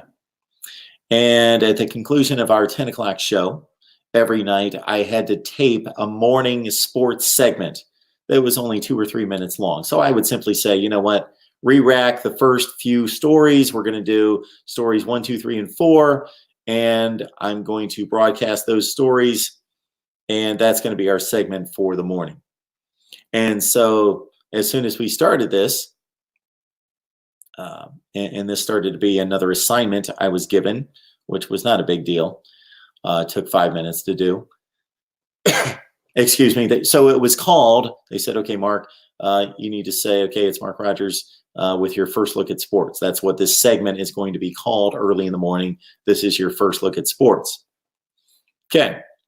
So just my natural cadence, the way I talk, caused me to say, hi, everyone. This is Mark Rogers with your first look at sports. And so after doing that for a week or two or whatever it was, I think I just naturally kept emphasizing first. This is your first look at sports.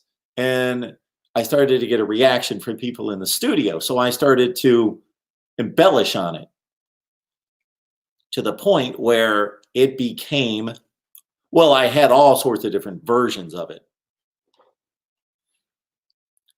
For example, it may sound like this. Good morning, everyone. This is Mark Rogers with your first look at sports. And I would do it all different ways and do it different every time.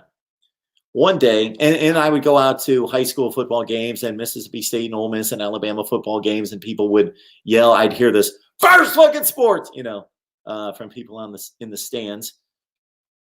One day, our news director came into my office there, and he said, Mark, and he shows me, and this is back in the old days, so this is like late 90s. So there's an internet, but it's a dial-up, and it's not what it is now, of course. So people actually wrote letters to the station. So for people to write a letter, that takes a lot of effort.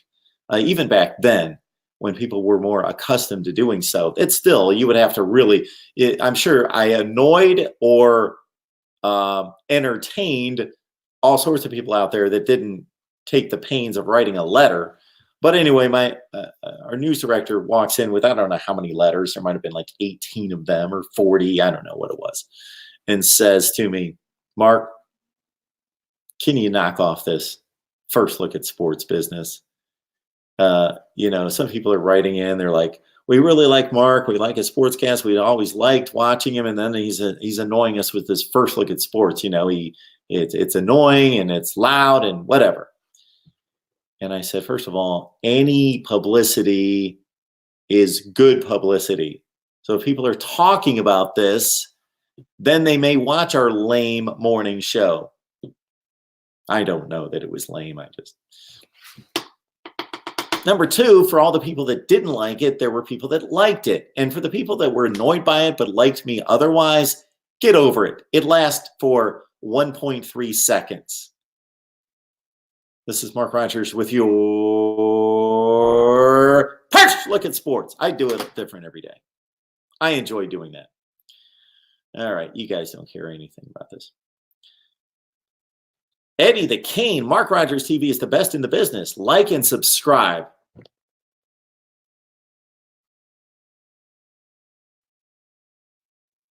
Thank you, Eddie the Cane.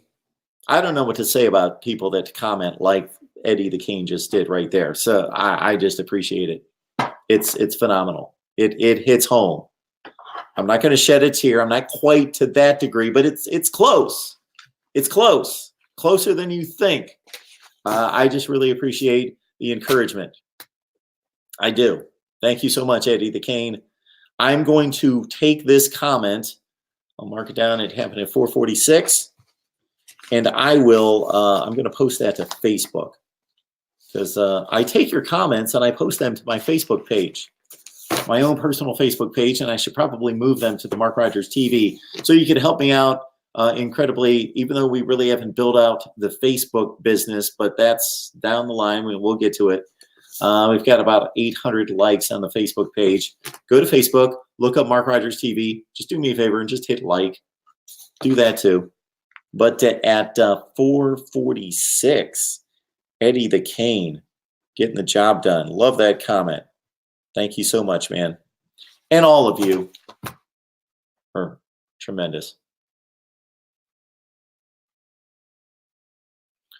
So I am going to buy, excuse me, I'm certainly not the best in the business this past week talking like this, but we'll get back. We'll get there.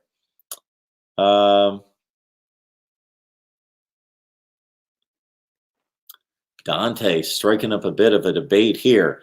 No disrespect, Nebraska fan, but no brand of college football has ever reached the level of Miami when it's best. Not one program. Okay. Dante, I understand your opinion. I understand your perspective. And I'm not saying you're wrong. I'm saying it's arguable. So you need to understand a few things here. Dante, what's your context of college football? Are we going back to the beginning? And if we're not going back to the beginning, then you always have the argument of when do you start counting? World War II, the 50s, the 60s, the 70s. And if you choose a date, why did you choose that date? Because I have people in conversations like this when we talk historic perspective that come up with the most random dates in the world. Nothing before 1980 should count. Why 1980? Why is that your frame of reference? Oh, because you started watching then. That's what makes it relevant. You started watching. Well, you need to come up with something that matters, something that's significant, something that's relevant and valid. One thing I can come up with is with the integration of the sport. I understand that. That could be one. Or when they actually started to throw helmets on or something, but just to come up with some. So when you're making that comment, you got to take some just dominant Notre Dame teams, Army teams, Oklahoma teams, and on and on and on into consideration. You also have to understand that your time frames are like that long. You know, while the Oklahomas and the Ohio States are winning for 20, 25 years, you're winning for 3. You're winning in 1983, and then you were kind of fell off for a few years. And believe me, when I make these comments, I know what I'm talking about. When I don't know what I'm talking about, I keep my mouth shut, and I just say, for example, somebody said something about Gator history in terms of the Black community. And I said, you know, I don't know. I would have to look that up. But when I do know, yes, I know that Miami won the national championship in 1983. I know exactly how they won it, who they lost to, Florida, who they beat in the national championship game. Of course, it was a historic game, what their record was, who played, all the positions. I understand. And then I know that the next year, 1984, I know that they went 8-4. I know they lost to UCLA 39-37 in the Fiesta Bowl. I remember all this. I know the next year they went, they beat Oklahoma, but then they lost to Tennessee in the Sugar Bowl. And I could go year by year by year, and I know what they did. So basically, when Cam Underwood says microwave dynasty, he means that they went from the dust to a national championship like in 6 years, which is no time. And they really went from being good to a national championship like that. They were like in the dust in like 76, 77, 78. Then they became good in 79. They were really good in 80. Jim Kelly, 80, 81. Then boom, again, 83 was, of course, the big breakout. When the casual fan was like, who are they? But people knew that they were coming. But, you know, it's basically 83 by itself because they were good, but they weren't dominant. They were not that. And then 88, well, they lost the national championship to Notre Dame, but 89, 91.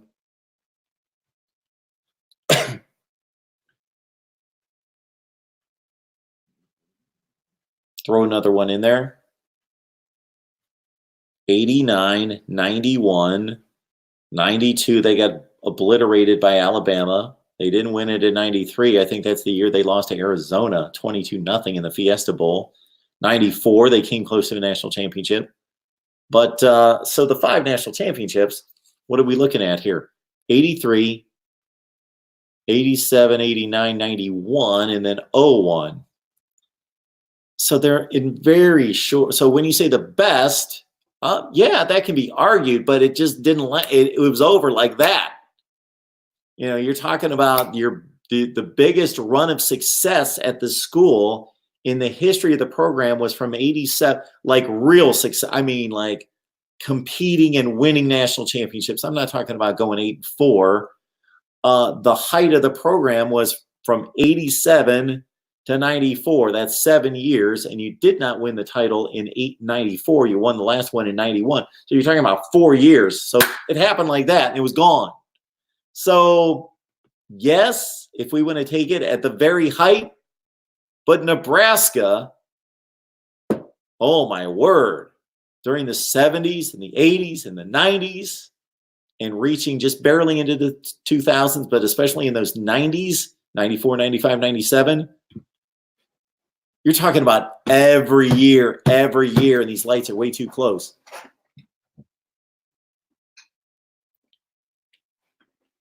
You're talking every year.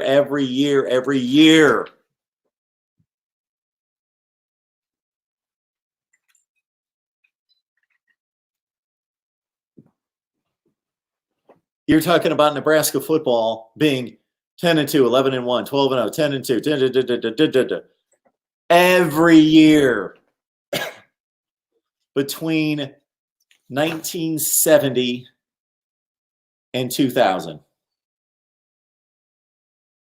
I'm not going to say they never went 9-3. Of course they did a couple times. But oh my word, for 30 years. So what would you rather have? Win 3 national championships in 5 years? Or win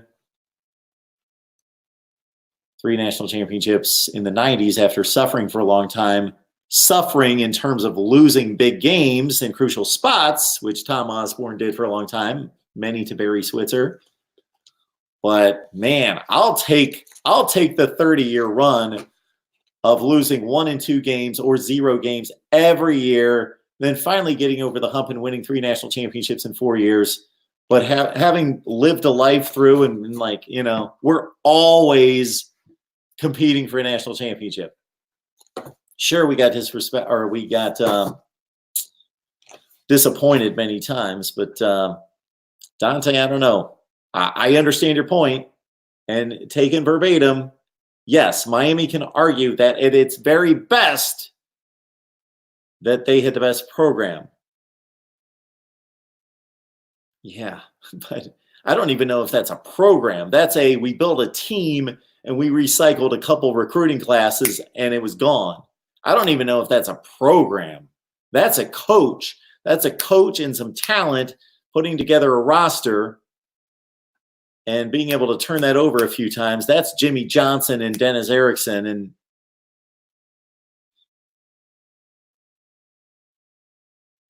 I'm sure I'm getting comments on this, but I've not gotten to them yet. So if I miss your comment, I apologize. I'm trying to, and I'm at 4:48. I am, oh my goodness, 47 minutes behind. I'm trying to catch up.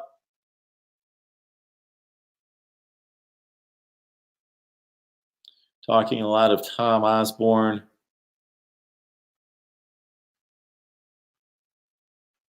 A lot of Tom Osborne. We got some votes for best coach.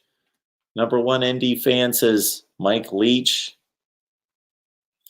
He's good. I've defended him many times. Lane Kiffin.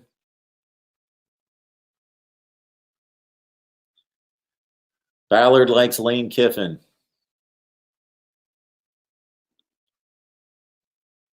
I want to get to these recent comments.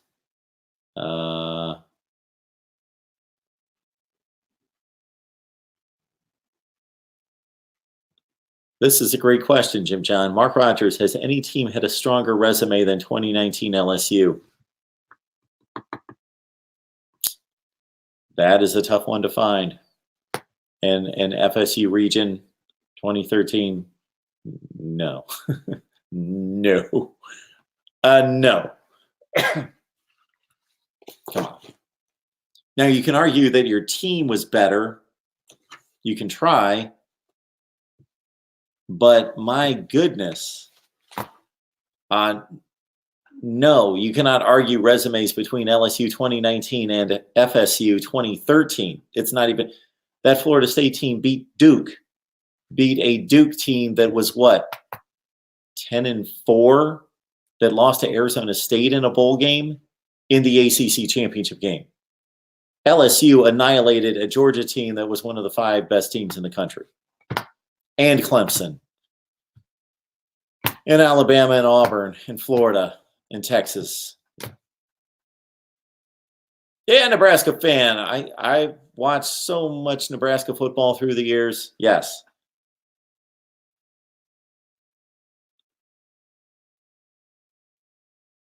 Michigan beat Miami in 84. You might want to check that one, NCIS Fanatic 21. And I'm not saying I'm right for sure, but I'm about 98% correct that is the year that, with Jimmy Johnson on the sideline, Michigan led Miami 30-16. 30-16 or 30-14. 30-14 in the fourth quarter with like 6 minutes left. Miami scored 2 touchdowns with two-point conversions and beat Michigan 31-30 at the Big House.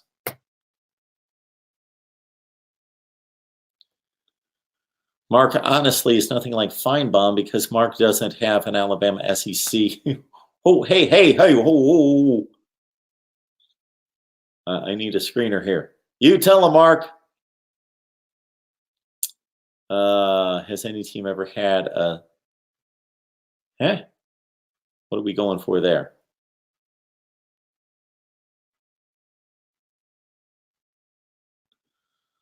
Yeah, 91. J Jobs, I went, 87, 89, 91. And that was a co-championship.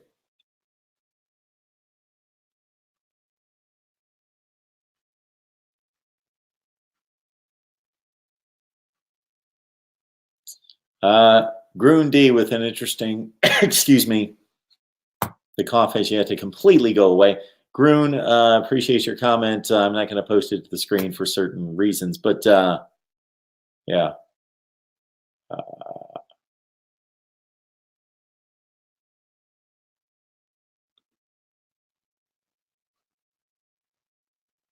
Dennis, they got good just in time for you there at Miami.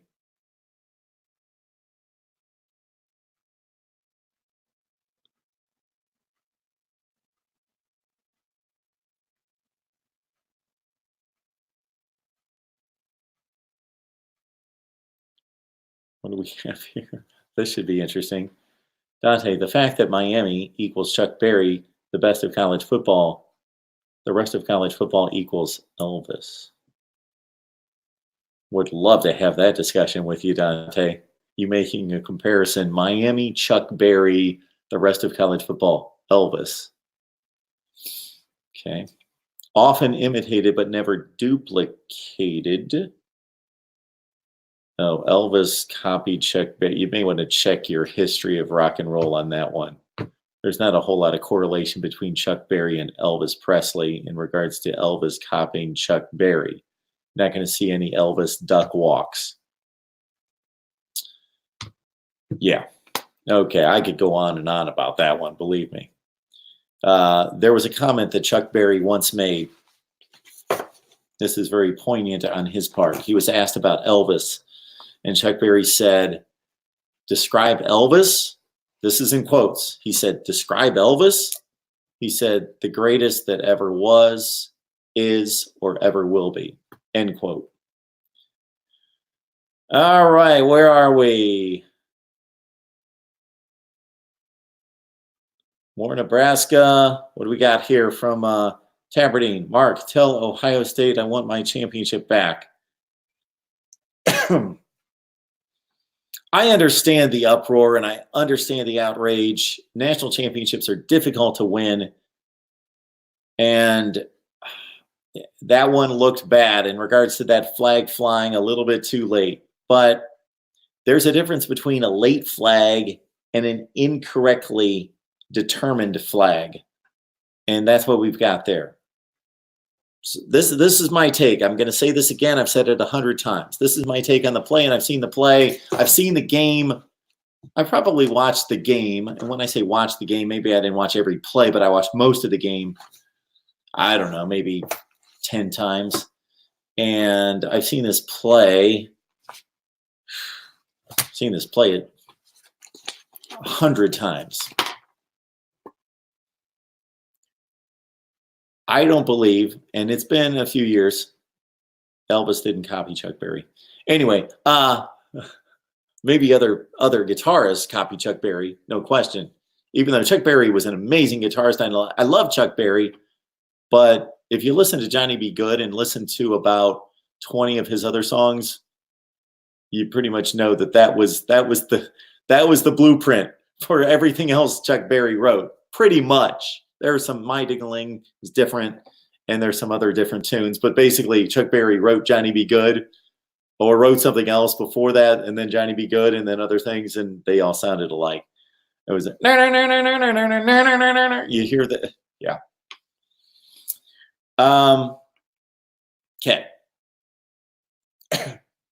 So the play in question, I believe that the proper call was not pass interference, but it was holding by the defensive back. Because what happened was, yeah, again, Tabardine, the flag being thrown and the call being made are two different things. The defensive back grabbed the receiver, I forget the defensive back's name, but grabbed Chris Gamble, and he grabbed both of his arms and had Jersey in both fists, and he held him off the line. Okay? He held him. Now, once the ball was in the air, I think it was questionable pass interference, and I can understand the debate there.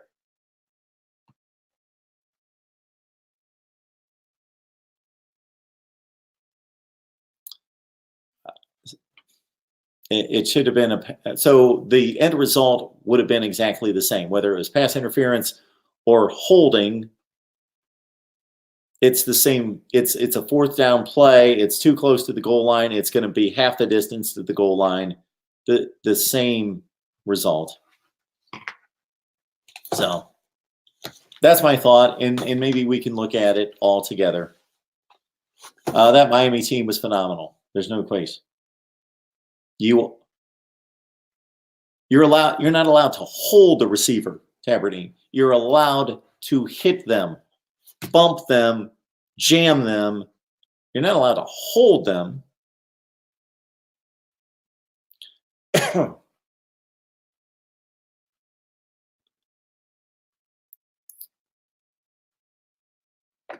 The dog named Brutus, thank you so much for encouraging everyone to like and subscribe. I appreciate that so much. All right, Dante. You know, Dante, I didn't even give you your proper welcome. I appreciate you jumping on here, and we can mix it up a little bit. Welcome to Mark Rogers TV, the voice of college football. So you're a Miami fan. Whatever, Mark. I know my history, and it ain't that propaganda you just shared. Are we talking about the rock and roll thing? Or are we talking college football? I don't know. Come on, man, you're better than that, or maybe you're not. All good either way. My point stands. Agree to disagree. Okay, well, you got a good attitude about it. That's what I like to see.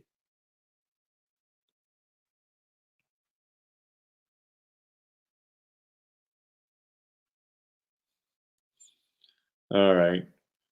Let's not believe everything we read and hear on the internet. Boy, I could open up another channel, that's for sure.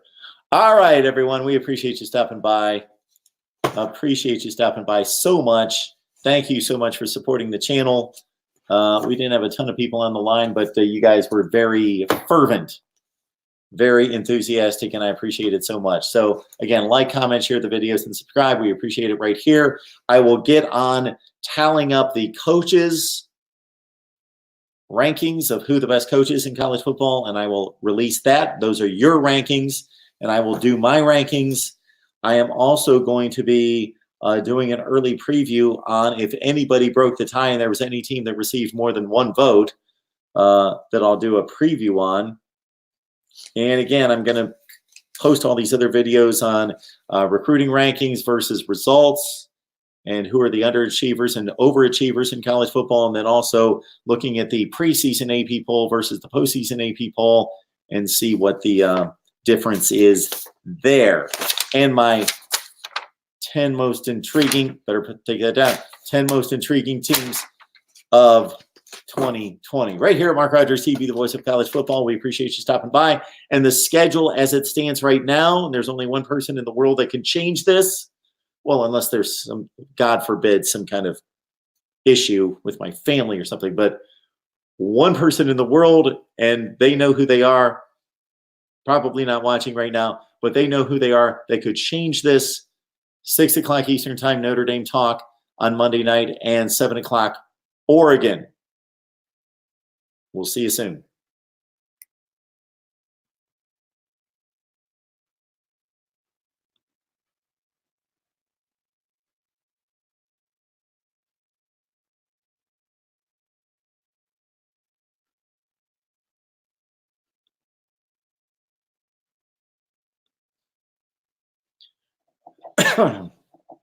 Let's see what we got here. What else? What else? What else?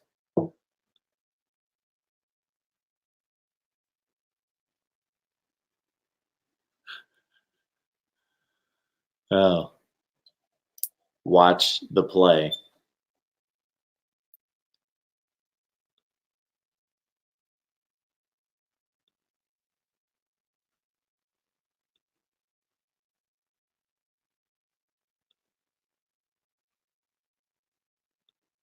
Thank you, Dante. I appreciate it.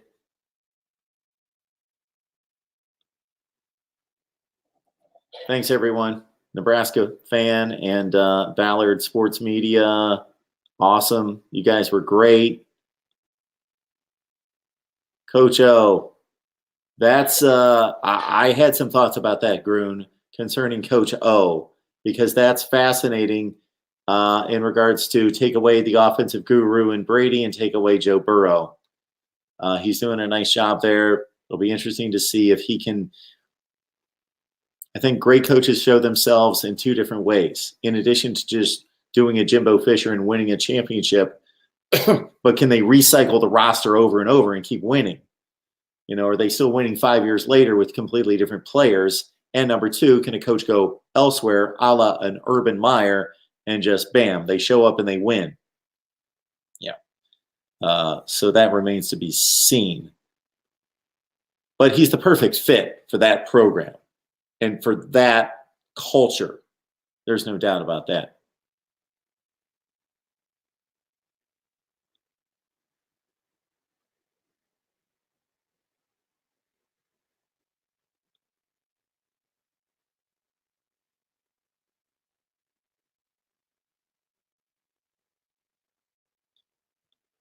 All right, looks like we're going to have to check this play out,